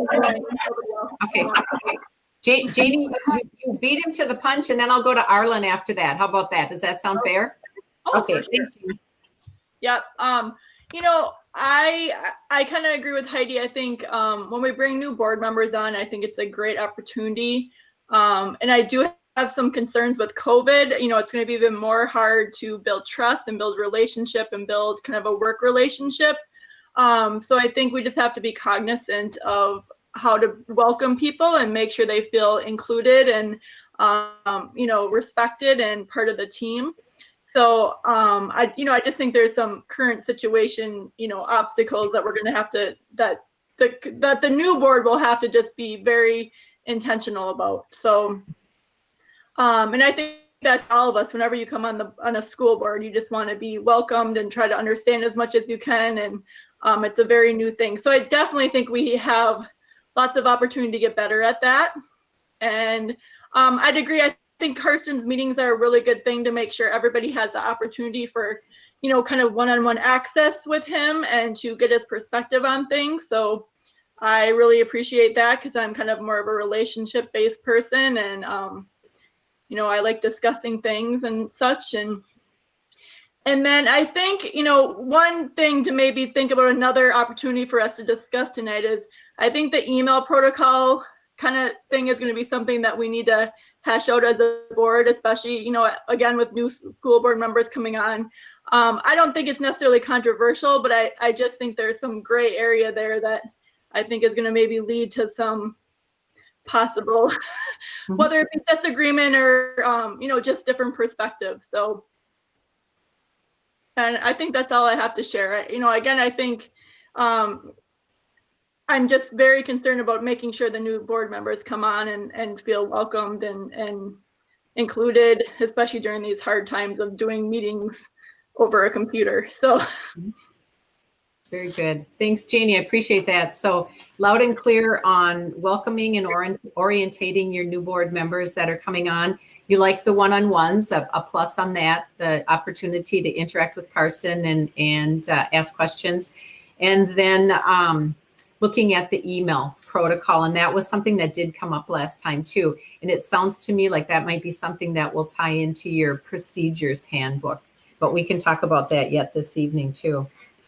Arlen, you're up, sir. I drew the lucky straw, huh? Yeah, you did. You were trying to fight for the mic last time. I could see that. And I was trying to hold my hand back. Oh.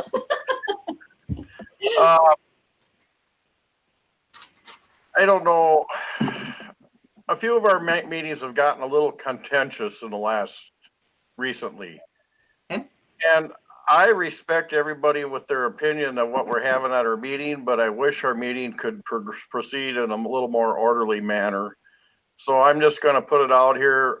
We worked hard to get the board packet out, I believe, by Thursday, or is it Wednesday, before the Monday night meeting, so board members can review and hopefully have a chance, if there's an issue, to get further information from the superintendent. We can't do much between board members with open meeting law or anything. If there is if that information is available from that, and the discussions still have to take place at the board, and I recognize it, but I would hope that, and I'm saying this to myself also, when an item comes up for discussion, you shouldn't need to speak on it more than one time for the most part, because I think it's great everybody puts their position out there and says what they're thinking before the vote, or either before the motion or after, but in regards to the item. But going back and forth between board members isn't going to change my mind. And me going back and forth between board members isn't going to change anybody else's mind. I think that everybody states their position. And so I'm just hoping that maybe we can get our board meetings to just move along a little more. Everybody has their say, and go ahead with it. I don't have a problem with what's being discussed. It just seems like the way it's coming out is really starting to get on people's nerves. I know it's getting on mine. I've probably gotten on many other people's nerves, and I'm sorry for that if I have. But it's difficult with COVID. It's difficult with a board with an open meeting law. You can't do a lot. You can, if you have an issue with one board member, I would encourage everybody that has that, if that happens, you speak with them on one-on-one alone. That's the best way. I learned if you have an issue with somebody, you talk to them. You don't put it out in front of everybody else. So hopefully I can quit with that and I'll get rid of my straw. Okay. Thank you for that, Arlen. So some challenges with some contentious discussions, it sounds like, at your board meeting since we last met. And how do we deal with that? And actually, that was something, it sounds like it tied into the information at the board maybe, or what information is being provided for the board. And that was one of the things that you talked about last time. So we can maybe jump back to that as well. And then certainly you're spot on when there are challenges between individual board members that should be handled one-on-one and not at the board table. I mean, it's, again, if that's happening, what message are you sending to everyone, internal and external stakeholders? So thank you for that, Arlen. Appreciate it. Okay, who would like to go next? We are, who do we have? Jim and Mike, I think. Yeah, I'll go. I was thinking it's really interesting that school board members are the only public servants who are required to learn what their responsibilities are. And it's just those two phase 1 and phase 2 courses that we need to take. But it's really helpful to take more courses. When you take those courses, you meet a lot of other people who are also doing your work, and you get to hear a lot of very interesting things. I remember being at one where I think it was about technology, or else we were talking to these guys about technology, and they were from way up north, and they went through teachers really fast, because it's basically a proving ground, you know, the introductory teachers, and then they move on to somewhere more lucrative or with a bit larger population center where there's more for young adults to do. But they were so far ahead of us technologically that it just blew my mind, and it made me think, you know, the advantages and disadvantages of your district. Red Wing is a very attractive place to live. It's an attractive place to raise a family. So I think we tend to get long-term people working here. And where I'm going with this, don't ask me. But the fact that I think a lot of members could use more professional development as board members. I guess that's what Heidi was saying, though, that it's offered. It's not, you know, you have to take time out of your day to do it, but it is really a valuable experience and makes you much more of an asset to the school board than simply being elected to to serve on a community governmental office and retain your ideas without exchanging it with other people who are doing the same thing that you're doing. I enjoy the exchange of ideas. It's really, it's a big thing for me. I like to hear what other people think and what other people are doing and where it goes. And, but as a board member, you have a responsibility to the board and to the community that you're working for, to remain civil. And I might not be civil all the time, but to remain civil and be forthright without becoming contentious. And I suppose I participate in that contention. I don't think anybody would doubt that. And as for Arlen, I mean, who would have thought Arlen would become a parliamentarian? But there he is, telling us to simmer down. And he's right. We should just say our piece and step aside. And it shouldn't have to go back and forth. And it's a huge, it is something. And it would help if we did that. But I think additional training gives you more knowledge about the job that you're supposed to do, as well as that interacting with other people. That's huge. Thank you for that, Mike. I appreciate your comments on how important training is. And you're absolutely right. As board members, you're aware of this, but our listening audience may not realize that this is the only elected governing board in the state of Minnesota where there is legislation that says you have to participate in training. And that is one of the links that Minnesota School Boards Association, our association, provides for you. And then certainly we go above and beyond. So as new board members come on board, there's phase 1 and phase 2, but there are also, as a number of you have stated, there's our phase 3 with the high performing board. There's phase 4 that talks about community engagement and all the policies. And then we have a whole host of other things, summer seminar, leadership conference, and things like that. Sometimes boards will say, well, we don't want to spend money on ourselves to get trained. We need to spend that money on the students. And at MSBA, we say, think about it in the fact that you are part of the team. You are the top of the team here in leading the district. And if you can't find some time and energy and some finances to get trained, are you really serving the school district as well as you should? So any kinds of opportunities that are available to you, we do hope that you'll participate in, and then encourage your new board members as well. I also want to note the word civility. That was a word that I wanted to use yet tonight, and I don't think that I've used it, but I think civility is something that as elected officials, we all need to have as part of our mantra of how we operate.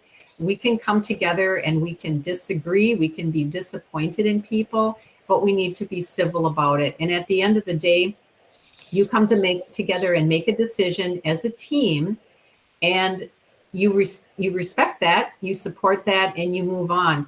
I may be in the minority tonight, but the next time I'll be in the majority. We've all been there. And I bet if you went around and shared examples, you could say, yep, I remember that. Times where I wasn't very happy because it didn't go the way that I thought it should. But in the end, you pull together as a team, and that's what it's all about. And it sends a positive message to your community. It makes Karsten and the administrative team's life much easier because they're united. And so he can move forward not knowing that he can then manage the decisions based on knowing that you're all going to be there to support it and not to undermine it. So thank you for using that word tonight as well. Moving on, Jim, I'll call on you next, please. Pass. Jim, do you have any comments that you'd like to share as far as the process? I mean, we'd really like to hear from you. And I think this is why we're joined together this evening, is to review any comments as you reviewed the summary that I shared, things that you felt made sense, things that you believe as a board team that you should be committed to, things that you disagree with that have been said this evening. I really think this is your opportunity to share those thoughts. Well, thank you, Gail.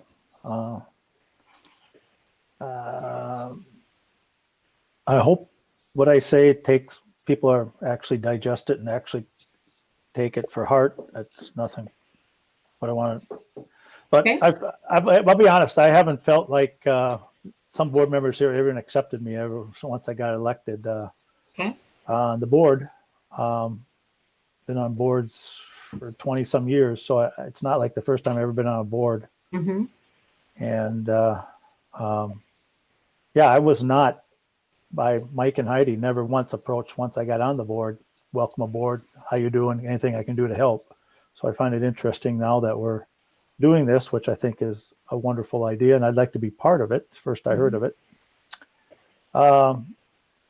So I think it's vital for a board to welcome their new members and do what they can to help them get acclimated, not tell them what they have to do, but to be open and be with them to say, is there anything I can answer, try to answer for you or get you the information for you, your thoughts and all that. So I will do that individually, I guess, reach out to them as I would, as some of the other ones on the board reached out to me when I got on.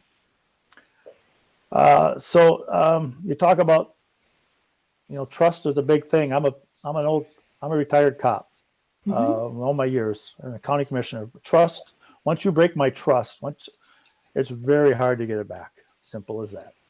Yep. And the one-on-ones came about because I think I and others brought it up on the meeting that we weren't being information wasn't being shared with us, or the superintendent was just not communicating with us. For an example, we had our one-on-one on August 5th, the first one, in the district office with our masks on and all that. Mm-hmm. That day he called me with some information, which is a good step. But the last time he called me about any information from the school board was 5 months before that, March 5th, March 3rd or 5th. Why was that? Who knows? So I shared that with him. That's what he called. I like the one-on-ones. Unfortunately, I don't think I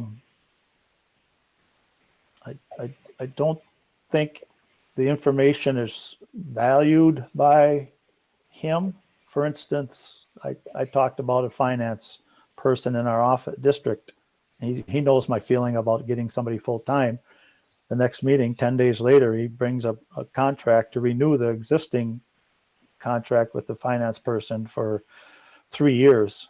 Unfortunately, neglected to mention, and maybe the board members can speak up. They probably read it, but I don't recall the conversation by me. By we can get out in 60 days that there's a 20% penalty if we do. So those things, trust is built over time. I'm willing to give anybody opportunity to trust. So with that, there was more, but I don't think it's. I'll do what I can to try to help people coming on. I'll help to make this a good board because I will be here for 2 more years minimum. And I graduated from here, went to school here, obviously went to school here, graduated from here, worked all my life here, invested in the community. And I want to see it get better than what it is.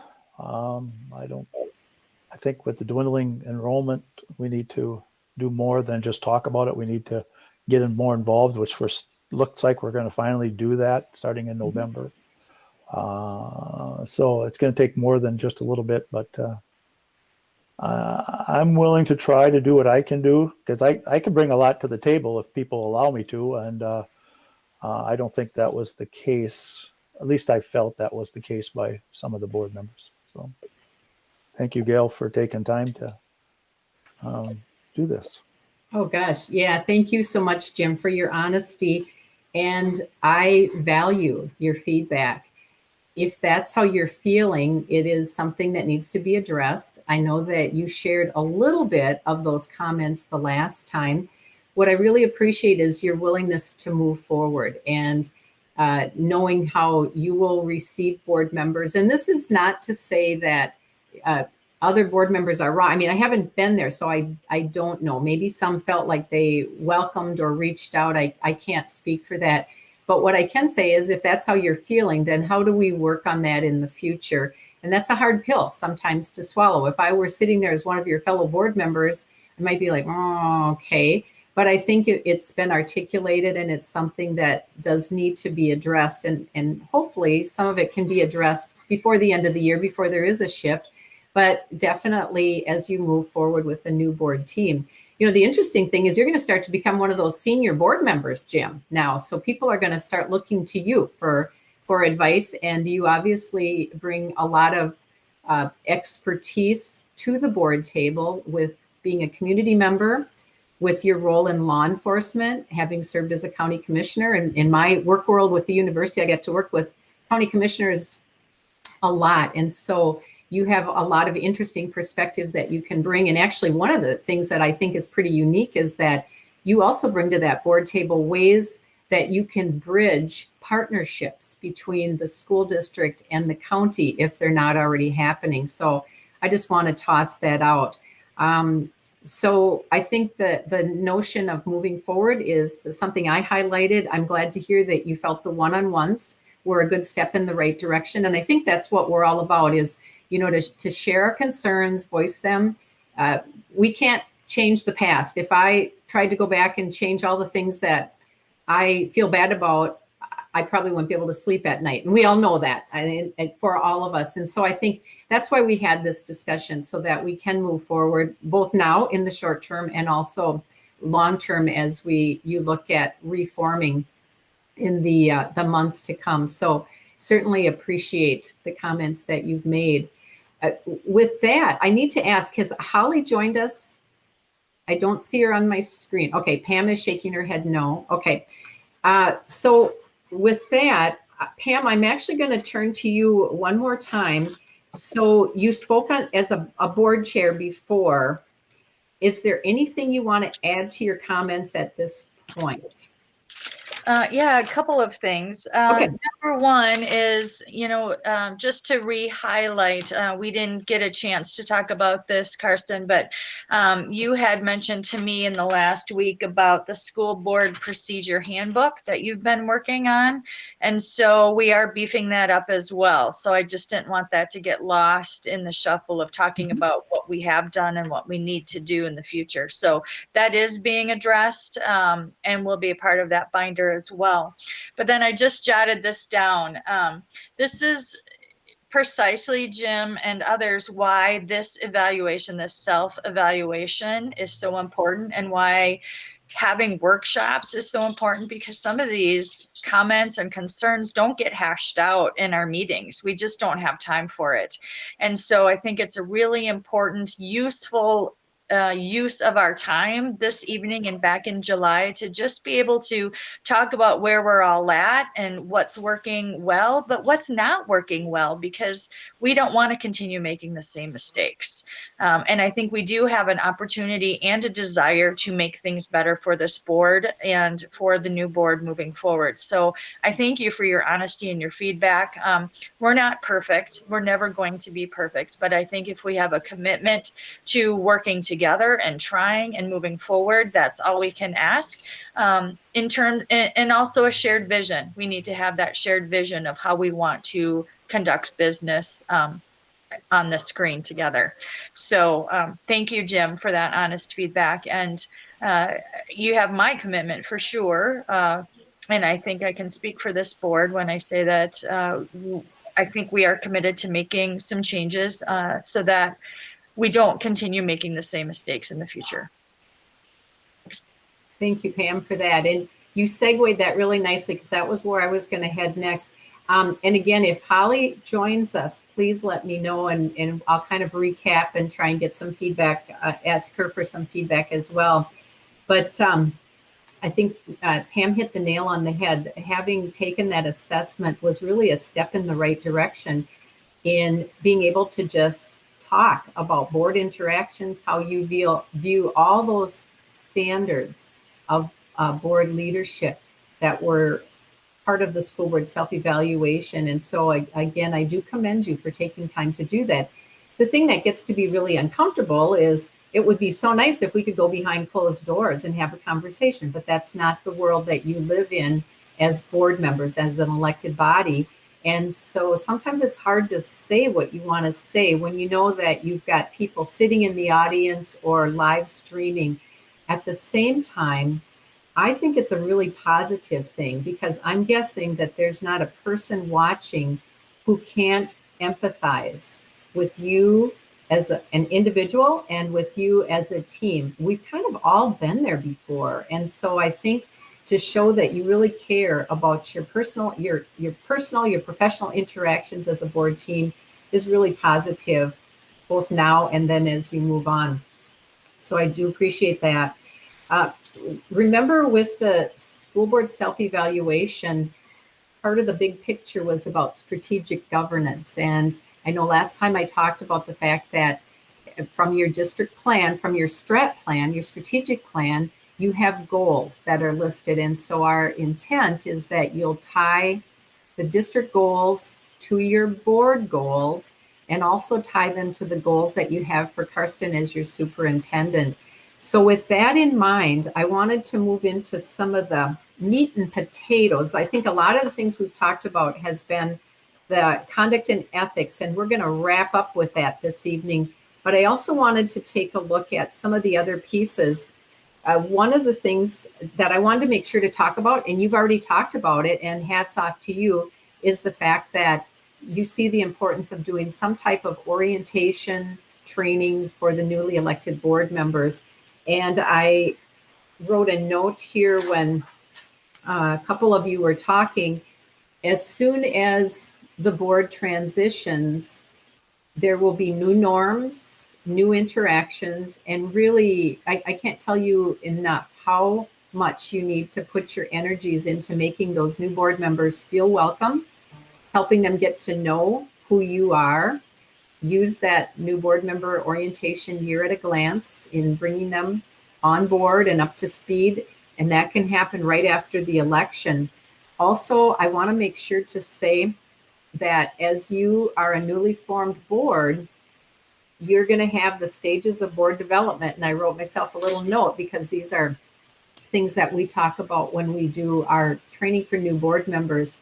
So it's the form, storm, norm, perform, and deform or reform all over again, a restart. And so what's going to happen is you're going to start to form a new team. You're still going to carry the things, the experiences, the expertise from this current board that I see here in front of me this evening in the virtual meeting, but you're going to start to form as a new board, and there's going to be this time of getting to know one another. So put your energy into doing that and figure out some creative ways. It's going to mean some one-on-ones. It might mean some trainings and things like that you want to work on. You're going to also fall into some storming phases. And you've heard us talk about that. Eventually, there's going to be that little, I'm the new person, or I'm the experienced person, or I've been here X number of years. There's going to be some storming as everybody kind of feels their way around. They're going to test things out. They're going to test Karsten as superintendent. He might test them right back. And so there's going to be some storming. So be prepared for that. And when that happens, be gentle on yourself. Set good examples for those of you that are at the board table right now that will be returning.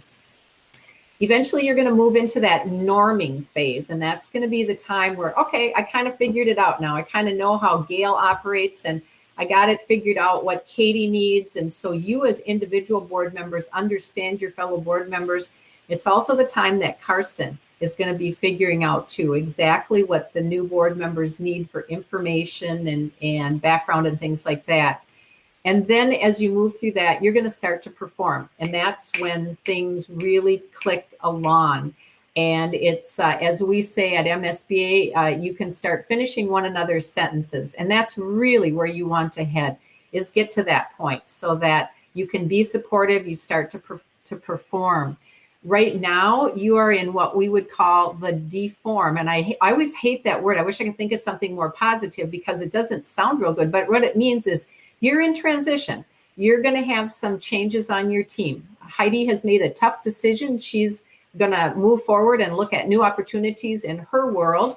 And so you're going to have at least one new person that is going to join your team. So do take these last few meetings to be grateful for that.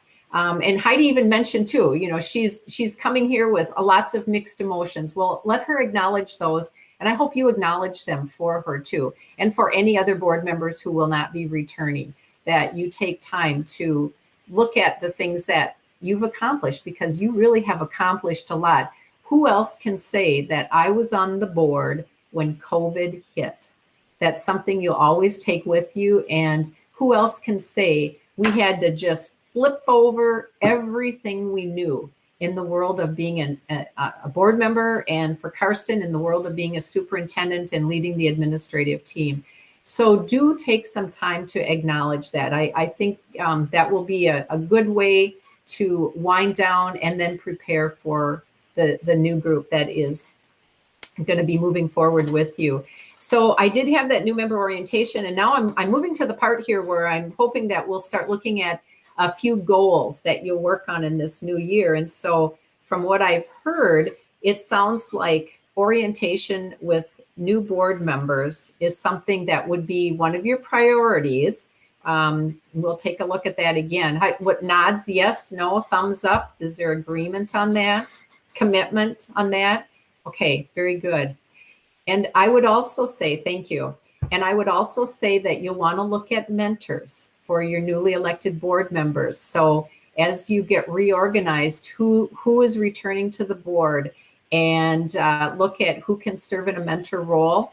And I'm not sure if I said this when we came together the last time, but usually we say that the board chair should not be a mentor, just because the board chair has a lot of other responsibilities in setting up agendas. The board chair is always going to be the sounding board for your superintendent.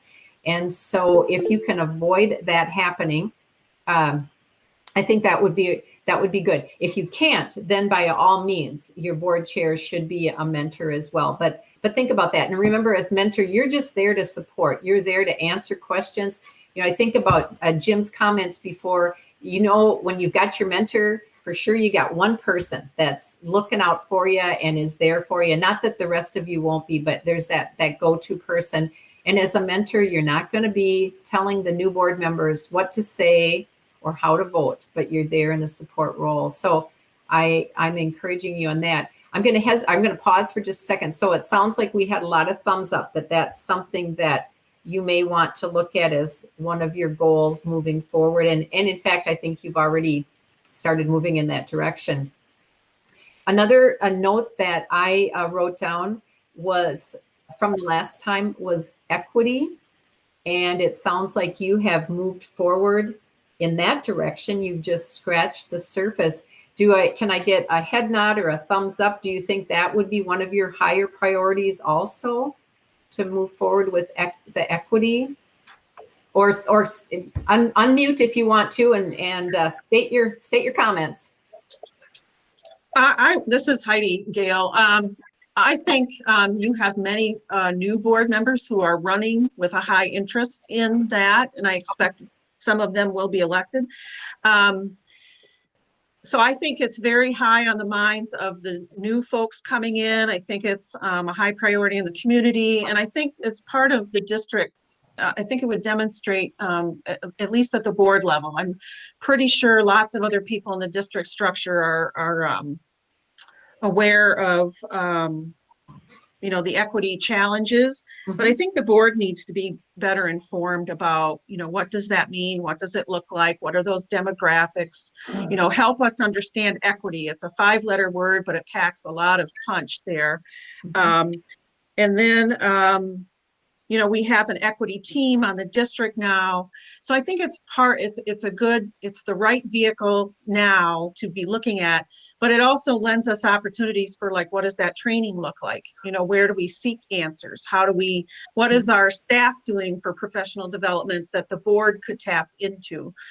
So I think it's the right topic at the right time, but it's also an opportunity for the board to kind of practice, how do we pursue and apply best practices? That's one of the statements in our education plan. And I think the board needs to embrace that too. Okay. Sounds good. Anybody else want to weigh in? I'm sorry, Arlen was in the queue and I jumped ahead. Okay. Boy, Don't Arlen. be sorry, I can say what I got anytime. Okay. Want to go back to the orientation a little bit. What Jim said is very important in any year. But if there's ever a year that we need to really take a look at, it would probably be this year with 3 incumbents not running. The 4th one is up to election with 4 or 11 other or 10 other people. Mhm. We're going to have a turnover of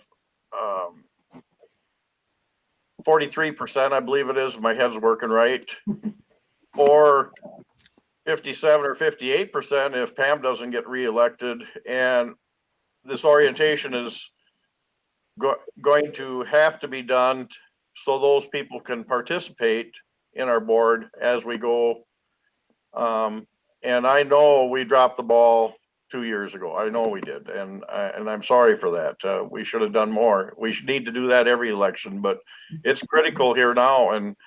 And with that type of changeover on the board, I don't know where we're headed next year, I guess, but I think everybody has equity and equality and diversity on their mind. And I know we need to address it, and we will be, I'm sure.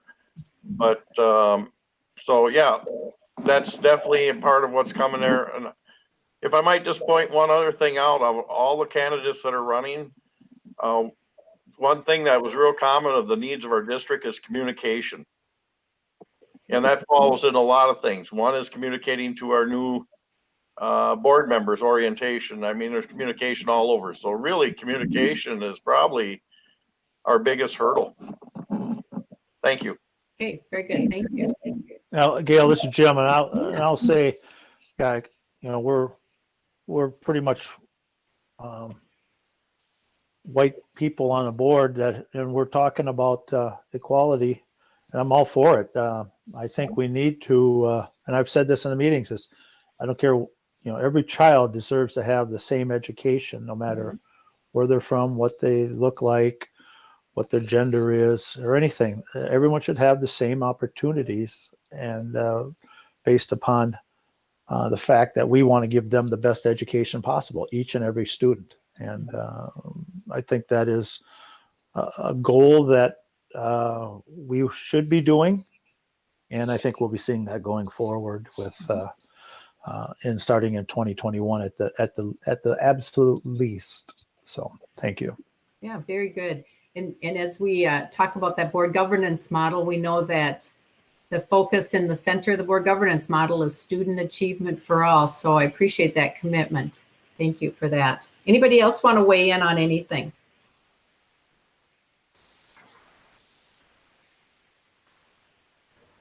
I just want to say that, yeah, all of the candidates mentioned communication. Mm-hmm. The communication efforts of the district have swollen tremendously in the 12 years that I've been on the board, and even more so in the last 5 or 6 years. Mm-hmm. And I think people use communication as a cop-out for not knowing what else is going on, because communication is a two-way street, and you can only give people so much information. They need to receive that information and act on it. And I don't know if people need to be spoon-fed information or why communication is such an issue. I mean, I came on the board because I went to meetings, and I did not, without the intention of joining the board. I just wanted to find out what was going on in the district. The superintendent recruited me because I suppose I showed up at meetings occasionally. And it's communication. It's a cop out. We put out so much information. It's like we were talking about in our finance meeting. We want to find out why people are leaving the district, why they aren't coming to our school. But we don't want to offend people, or we don't want to have, we get feedback from people that we're putting out too much information. Maybe that's another thing. There's so much information going out that people just throw it out. It's hard to figure out what people want, probably because everybody wants something different. Mhm. And it's too hard to distill and properly place all the tidbits of information that each individual wants without a tremendous amount of data and dollars in order to sort through that data. But anyway, I'm not a fan of people who think communication is an issue. I think it's there if you look for it. Interesting. I would agree with you that it's hard to figure out how to communicate in the best way. And I think a lot of districts have started doing a lot of different types of communication.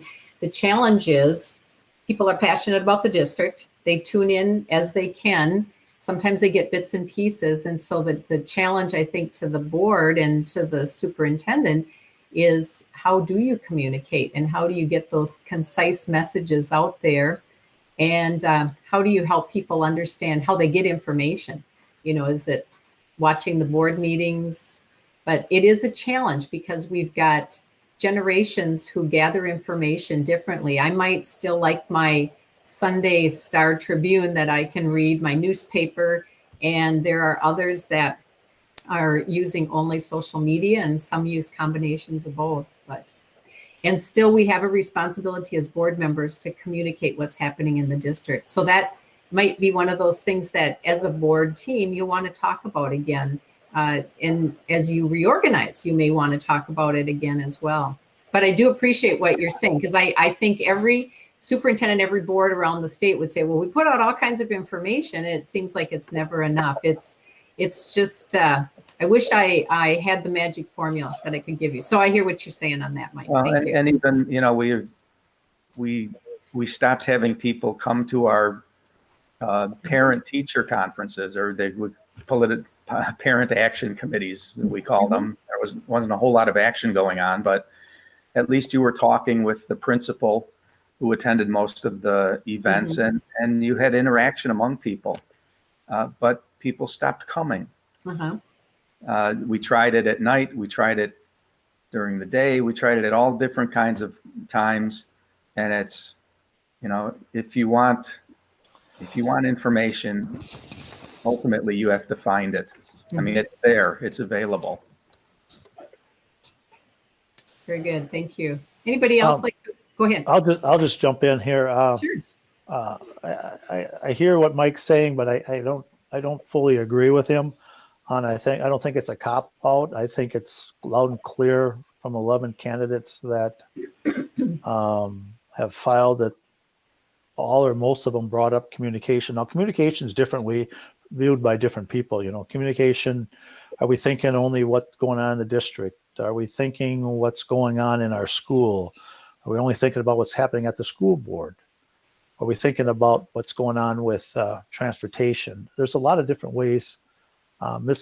Communication can be not shared or misconstrued. So I think, being somebody that came from a background where you had to communicate clearly, that it's important to listen to those that are bringing it up, and don't be afraid to ask them, what type of communication are you talking about not getting? And so there's a lot of different ways to communicate and different ways to what to communicate about. So, but I think it's something that as a board, as a school district, communication obviously is important, and we need to be aware of it as we go forward. So yeah, I see, Jim, and maybe what I think, or what I'm seeing, is that when you're in it, you're always talking about it and you're always getting stuff going back and forth. So you think that, but we should know that not everybody understands that and that not everybody gets it. But it's just so hard to figure out an effective way to really please everybody with what they want to know specifically from what's going on all across the board, not just in school districts or this school district. Well, and I'll just add that, one of the pieces that I've seen in the last couple of years, the addition of the e-news has been very important and very helpful. We send out a weekly email to all of our subscribers on what's going on in the district. So that's been a very helpful tool. But, in tying everything back to our strategic plan, which is what you had started this goal conversation about, Gail, is one of our strategic directions is to improve communication with families, staff, and the community. And so perhaps this board, that should be a goal that we circle back to. There are some things that we're doing really great. There's also some social media and some Instagram things that are happening out there, but are we reaching, are we doing so much on social media that we're missing the paper or the radio or the people who are not on social media? So, maybe that is something I'm hearing this theme continue back through a couple of board members now. So maybe that is worth looking at as a goal for the district.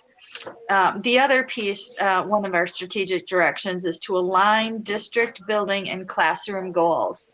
And we should even add in there, align district school board building and classroom goals, because and there's a great example of how we've been able to do that with this equity piece. I think I mentioned to you, Gail, when we spoke this week, that with that equity team that's been formed, we put, as a board, talked about what our priorities are, and it was going to be taken back to the administrative team to look at what our priorities were, and then where their priorities are and where those align, and then to come up with an equity statement based on those goals. And so I'm encouraged and excited to think about how we are doing a lot with forming our goals and making sure that they are a part of our strategic direction. So I think we are really on the right track. It's just a matter of defining those things and then being committed to them. And maybe we write those 3 goals down on a sticky note and put them on our computer so that they're front and center every time we meet as a group. So just a suggestion, and wanted to circle back on some of that information. That is a very good suggestion. I appreciate that. And yes, you're right. You do want to tie your goals back to the district goals and tie Karsten's goals, superintendent goals, in with that as well. Were there any other items from my summary from the last time that folks wanted to talk about? I also heard a comment earlier about it actually would be question number 6 on page 2 of my summary, the defined process for gathering information prior to making decisions. I think that might tie into the communication, but I did not want to lose sight of that one because you spent a lot of time talking about that. The other one that seemed to be discussed quite a bit last time was question 66, which is on page 4 of my summary, which is talking about the board's roles and responsibilities, making sure that the public understands them, and then as board members that you are following them and communicating what your role is as a board member, and the fact that as one person, you can't make any changes, and as one person, you're not the spokesperson for the board, that your decisions come about as a team and you're one vote at the board table. So educating the community on that, and we talked about chain of command or chain of responsibility. Does anybody want to comment on either of those 2 things? And then I will also, before I ask for comments, both of those would actually tie into your procedural handbook. That could just be built right in. And in fact, with your current code of ethics, you really have addressed that already. Anybody want to make any comments on that? Gail, if I could just jump in, this is Karsten. Sorry, Heidi. Oh, go ahead. I want to thank you for including some verbiage with some of those items. That Yes. really helps a lot, so we don't waste our time, developing that. We can just focus on the most important stuff. So thank you for that. Yep, very good. So, okay. So as we think about those two items, it might be that you just agree that those are things that are going to get rolled into that procedure handbook, and they're not necessarily goals that you would look at. It's just as Karsten started doing one-on-ones, it's something that you just start doing as a practice. Any comments about that? Disagreements on that? Well, I would agree, Gail. I think those are high priorities for me as far as, and again, I'm a short timer here because I'll be gone in weeks, but I think that speaks a lot to our understanding of roles and responsibilities. And, people are always asking, well, isn't that how it works? And I said, no, not really, so, if, as long, I think, I really like the school board procedures. It was started years ago when I was board chair, and it's kind of disappeared for a while. And I don't really know that it's gotten the attention it needed to, but as far as from board members. But I think our intent was to help provide some in your hand guidance, about what is this job about? Because you run for office, you have certain personal expectations. It turns out that's not really what you do. And then you work as a board team. You're not the guy allowed to the tail wagging the dog here. You have to work together and consensus. And if, as you said earlier in the meeting, if somebody says, I don't think that's the direction the district could go, and two of you say, well, that's the thing, that's what we want, but 5 of us said, well, no, I think there's a different priority here, then you have to reassess kind of where you're at. So I was wondering if, we said priority number 1, new board member orientation. But to me, an adjunct activity to that then is, what is the other training that we expect, as from each other? Have we gone out and learned that job? If we're on a negotiations team, have we taken a negotiations seminar? If we're working on policy committee, are we attending the sexual harassment webinar, that somebody else is offering for training? So I'm just wondering if the board would consider, an adjunct activity as training for everyone, so that you always feel like you're a work in progress, your continuous improvement. And that means you're reflecting that ethic to the rest of the district too, the staff, the students, the community. Because I think that's where a lot of our tension is now, is kind of how we understand those roles and responsibilities between a board member and a superintendent, or, the communication piece or what have you. So I think that's important for us to kind of address. And I think some of it will come through that school board procedures piece, and that's a document. But I think, as we've kind of said, and other people I've identified, if you go to a training, you're talking to other people, you're hearing what's happened in their district. I think there's a real value, at least for me, to have context about what else is going on out there, what's meaningful, what's relevant, what is the professionally guided staff member telling you about, let's re-examine this area. Can we do it differently or better? So anyway, I like the training idea. I just think maybe the board should expand it beyond just new board members. There's always, I think that's one of the strongest ways you demonstrate that you're a lifelong learner. You're actively engaged in learning, and that means the job that you're doing, because there's always something new to learn. Gail, this is Jim. Are you referring to still talking about question 66? You're talking about?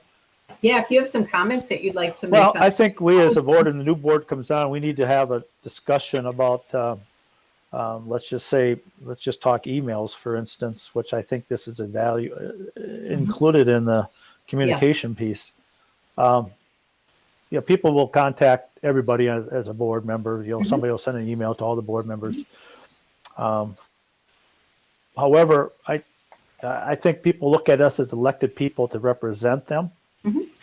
And for us to, I realize we should have a discussion about, if you want to reply back, it should be just one reply to that person, not include everybody, because now you're getting into that concern of the open meeting law and discussions and all that. Serial emails, yeah. Serial emails. So if you, I think we need to have a big discussion instead of just one person being the spokesperson, because people are out there thinking that I'm emailing the board, but I'm not only hearing from one person. What's going on? So we need to have a discussion in 2021 about that, because as a board member, if somebody brings up a topic, I have no problem saying, hey, thanks for the information. I'll forward it on, or I'll do something up to this or that. I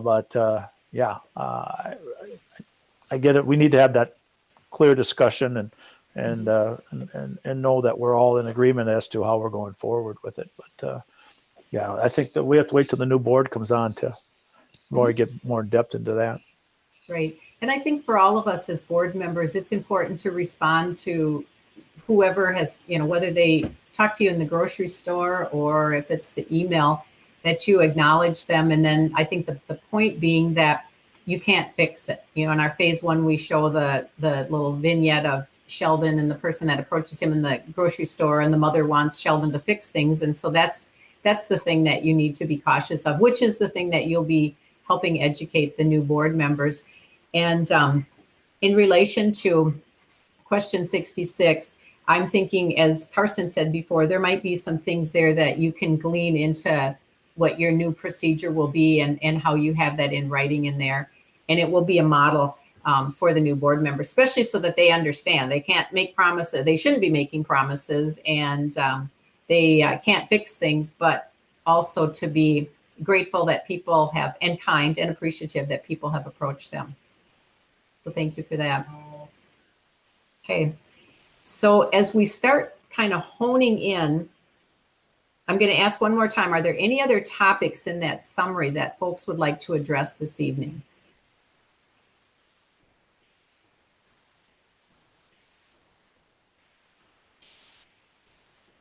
And if not, as I see things starting to then congeal a little bit for you, in my notes, you've talked about not only the orientation for your newly elected board members, but then also the board training. And I also wrote the word team building as you reorganize. Seems to be something I've heard you talk a lot about, that you'll want to make a commitment to, or at least consider making a commitment to, if you're looking, as you look at goals. Equity has come up, and you have all done a nice job of identifying the challenges, that you need more training. And this is your opportunity now to focus on that. And communication came up, and that could be tied into your orientation, board training, and communication. It really could be all lumped together, if you will. And then we don't want to lose sight of your strategic plan and making sure that you're aligning your work with what those goals are within the strategic plan, which actually, as Pam said before, includes communication and the alignment of building goals. So linking those all together. The other things kind of fall under your procedures, and a lot of things fall within the conduct and ethics or code of ethics. And I did, Pam had shared the code of ethics, and I did look at that. And really, as I think about it, in your code of ethics that you just reviewed back in August of 2020, August 17th, a lot of the things in that conduct and ethics category that we've talked about are really addressed here. And so a lot of it ties back to just following your code of ethics for you and also for the newly elected board members. So this will be a key teaching tool, I believe. Things I highlighted was listening to the opinion of others, supporting decisions of the board. I wrote the word civility in here when I was looking at this before. Working through working with the superintendent, not over or around, delegating the board decisions to the superintendent. You've got a section on maintaining relations with members of the school board, being respectful, not making disparaging comments, keeping an open mind. You've got another category with responsibility to the community. And I think here it's making sure that you tie your decisions to that strategic plan. I know that it's one that you worked hard on and you had community engagement in that. And this one also is making sure that you've got the financial information that you need as well. And then there's a section on working with the superintendent of schools and staff and holding your superintendent responsible for the management, the administration of the district, giving your superintendent the authority of leading. And what else did I highlight here?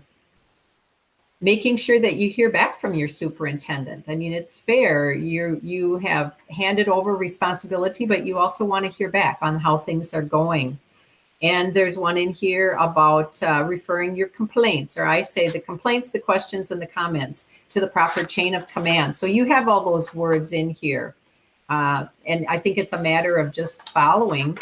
And maybe, I don't know, Pam, if you bring this to your board meetings, but as chair, I know that there are districts where that code of ethics sits right there, so it can be referenced by your board chair and also by other board members too, just to reel you back in, because it sounds like there's times when things have gone outside of probably the boundaries of working together.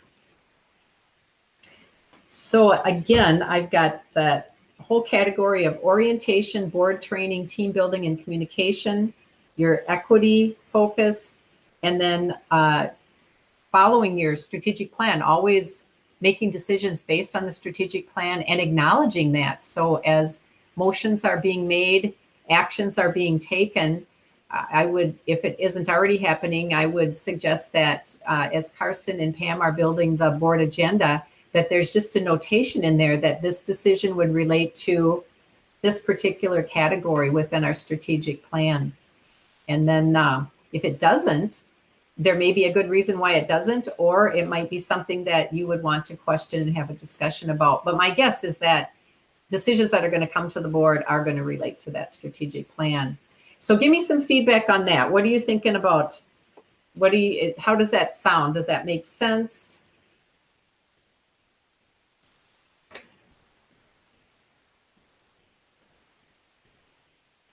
I think that's a good scope to expand that anymore for the board, especially new board members. That's enough. I think you've covered it well, and I think that's all you can ask of us right now, and then that transition to the future board. I think that's pretty good. How about the others? Thanks, Heidi. How about the others? Thoughts? Are we missing something here? Are you frustrated about something? You thinking it's not going to work? It's going to work?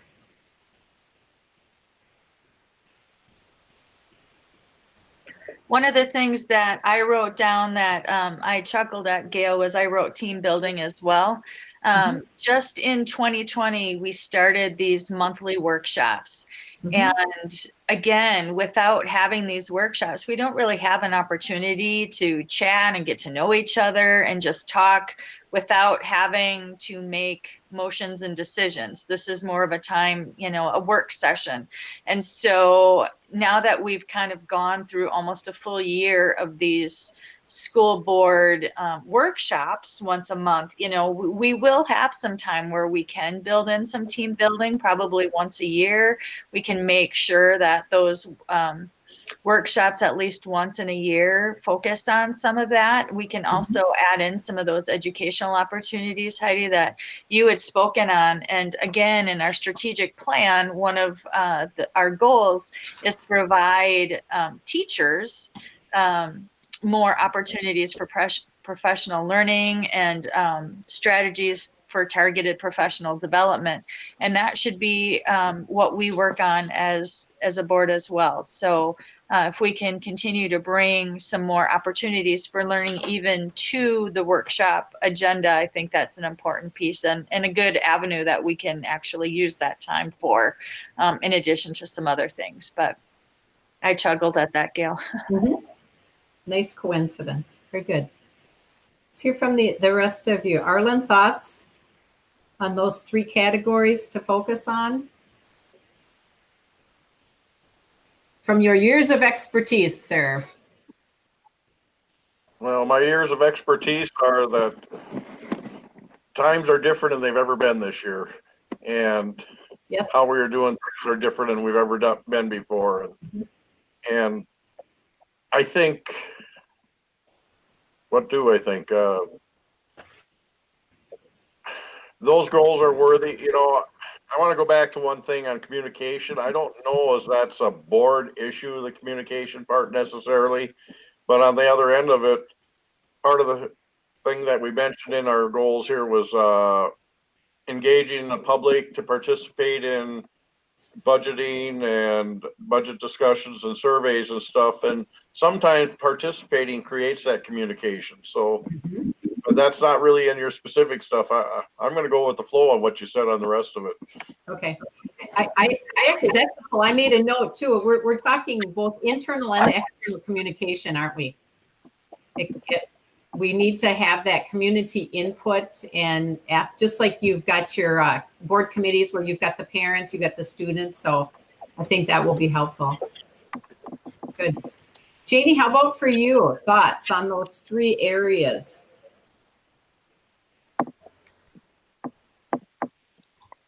I think it all sounds really good too. I think just when it comes to civility and getting along, that is something that each board member just has to make sure that they, commit to themselves. I guess one thing would be, being a past chair, and I'm sure Heidi and Pam and Arlen and those of us that have chaired any board, it's always hard to know what to do or what's a constructive way to maybe bring people together, or, and I think we've touched on that. You need to talk to other board members one-on-one. And so I guess that's what we need to encourage to happen too, is just, when we do have issues or when someone's out of line, maybe to have personal conversations. But I don't know if you have other tools or advice on that one, because I know when you're in a leadership position, that can be hard, whether it's a nonprofit board or a government board or anything. And I guess I think the communication thing is very much of just, we obviously the last spring and summer, it was hard to know what to communicate. So I think that lends itself to just the current situations of, Karsten and many of us, did not hear from him for many months just because of what we were in and what he was focused on. So, I think, again, just getting those new board members and kind of some of the things that we've worked on, I continue to think that is the main #1 priority to me. So. Okay, good. Thanks, Janie. How about Jim? Thoughts from you on the 3 topic areas?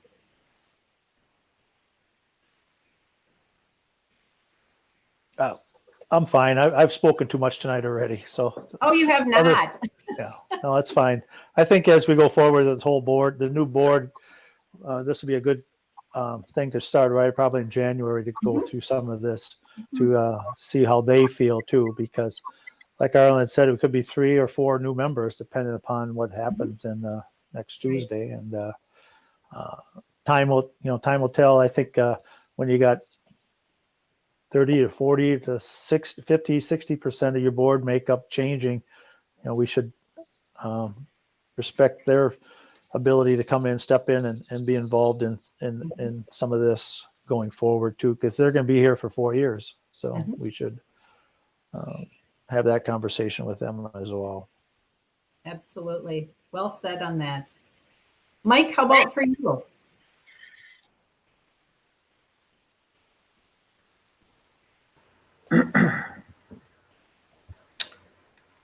Yeah, I think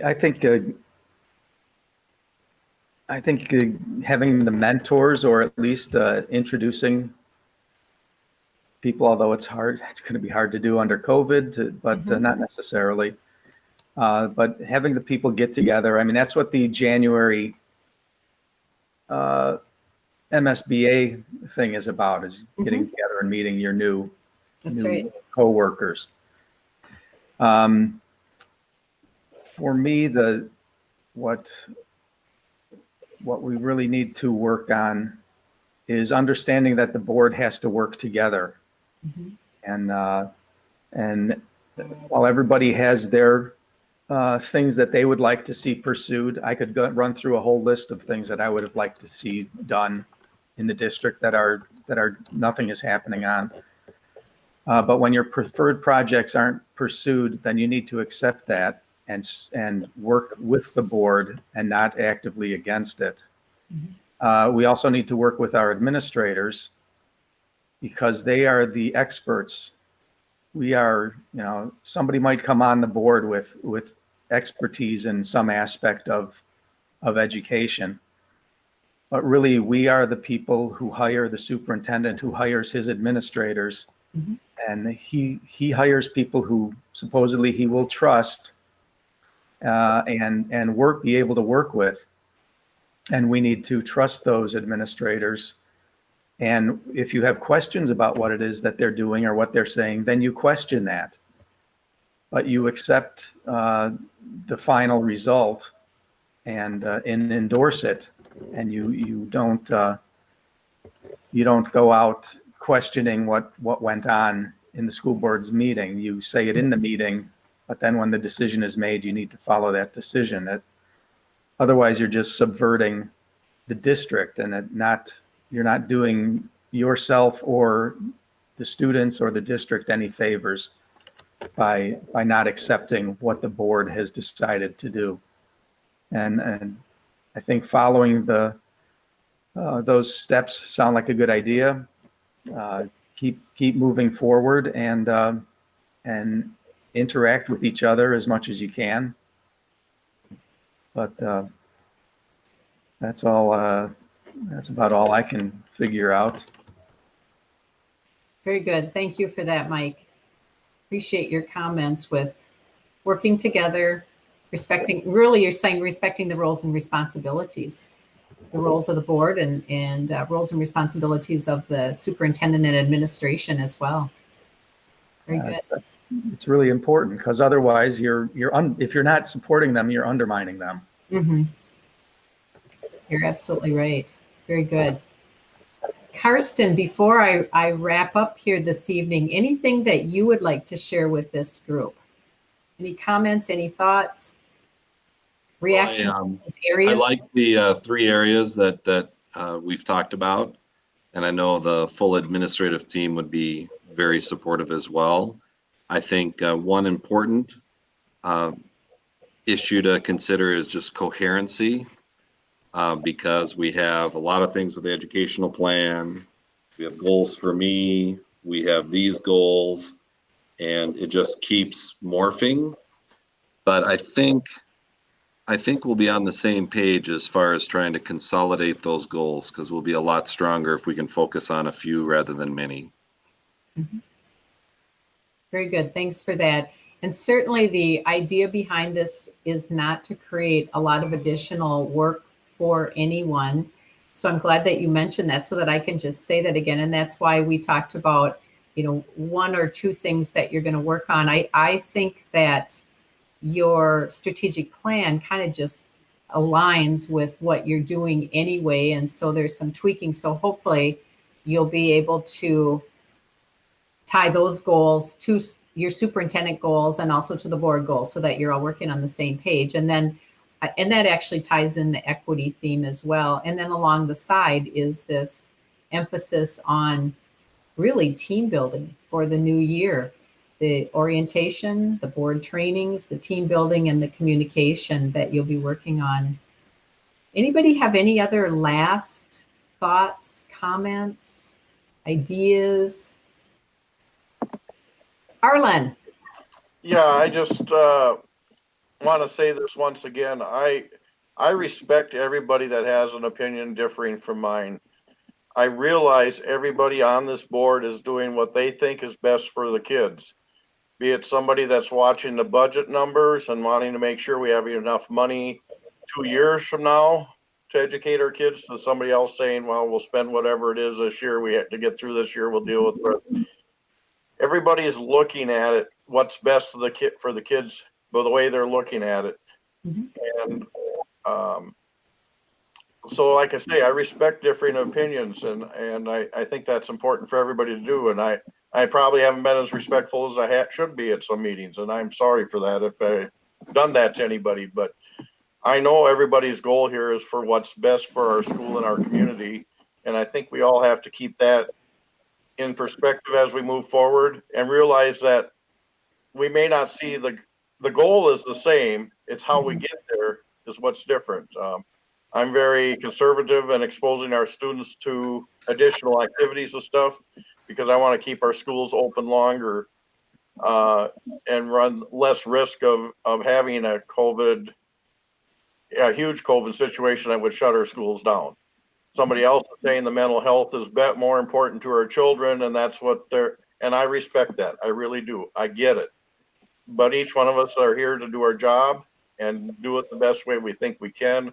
And so, like I say, I respect everybody with differing opinions, and I'm going to work harder to not try to drag into long heated discussions. I'll accept what other people have. Thank you for that, Arlen. I think as individual board members, the richness is what you each bring. You've got expertise. Heidi has, Janie does, Jim does, Mike does, Pam does, and Holly does. And that's what is rich about you. And because you all bring your experience, your values, and your expertise, you're not all going to agree all the time. And boy, if that's what you were as a board, that wouldn't be any fun either. You don't want to be a rubber stamp. So I think that you really need to capitalize on those skills and values that folks bring to the board table. And I think the community likes that in the sense that all the questions have been asked then. So I might really align with the views that Arlen has or Janie has. And now I'm like, okay, my question's been answered. I understand why it didn't go in that particular direction, but I think that's very important. So thank you for that. Very good. Anybody else? Any last final comments? Okay. So our parting thoughts here this evening are the things that you're going to be working on. Again, is that new member orientation, board training, team building, communication, kind of lumped into one. It really ties, a lot of that ties back to your code of ethics policy as well. An emphasis on equity, and Karsten will be the one that, and other administrative team members will be the ones that will lead you in that direction, making sure that you are building that into everything within your school district. And then utilizing that strategic plan, having that out there and making sure that you're basing your decisions on the direction, on the goals of that strategic plan. So just to wrap up for me, thank you again for taking the school board's health evaluation. I think it was a wonderful opportunity for you to visit, learn more about one another, work through some bumps, if you will, and also look at all the good things that you are doing, the strengths that you have as a board team. We didn't spend a lot of time talking about those, but there were a lot of things in that assessment that you were all on the same page. And so you need to be very, very proud of that. For yourself. I would encourage you to take that board evaluation again next year. It's longitudinal, so you can take a look at your responses this year and build on them for next year. And so that would be something that your board chair and then also Karsten can just probably put a note of, let's talk about that. And then I can send the link out and you can do that. I do want to say that I value all of you and I value all your feedback, your input, back in July and also tonight. You're a great group of people. I wish the very best to those who will be leaving the board. I know I talk mostly about Heidi, but I know there are others of you that have served this board for a long time and you're moving on to other things. So I remember when I moved on, there's that bittersweetness about it. In some ways you're like, oh, I'm ready to get off. In some ways, no, I'm not ready to leave this group. And so I know that you'll have all those emotions. For those that will be remaining on the board, please be respectful of that in these next few months. But for those of you that will not be back in January, thank you, thank you, thank you very, very much for all that you have done. For those of you that will be returning, best wishes to all of you. Your challenge is to work hard at creating that new team, to be welcoming, to build a team, to know that you're going to have to hit the ground running with a lot of new faces on the board. Extend grace to all as you do that. And I hope that you do it in the spirit of civility and respect, and then learn to trust one another as you transition. And so with that, a final thank you to all that you do as board members, and Karsten, to you as superintendent. This has probably been the craziest year ever, and it's not over with, as we know. So hang in there, take care of one another, and again, extend grace to each other as you make decisions. I know that you're making it with the best intent and looking at the best for all the students within your district. I'm always available to you. If you have any questions, you need to follow up, you want to run through scenarios of things. And it's not just me, we have a great staff at MSBA, so we're all here for you. So do not hesitate to reach out. School board member and Karsten as well. So do take advantage of us. We're here to help you. So with that, Madam Chair, Pam, I'm going to turn it back over to you, okay? Thank you, Gail. You're very welcome. Thank you. Thank you. Again, I'd like to share our thanks, Gail. And, one of the things that is striking me very much is that I think there are many more things that unite us than divide us.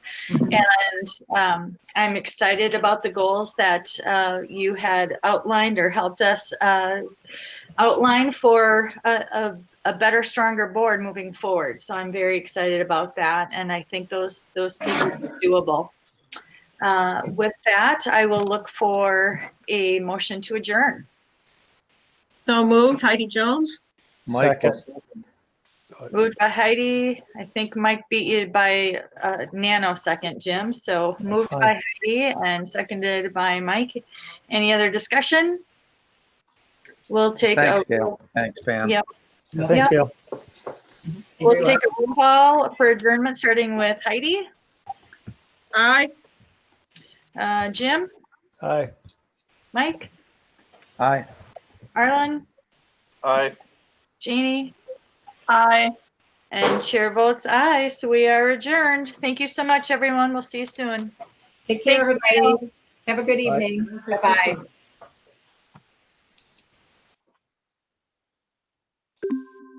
Bye-bye.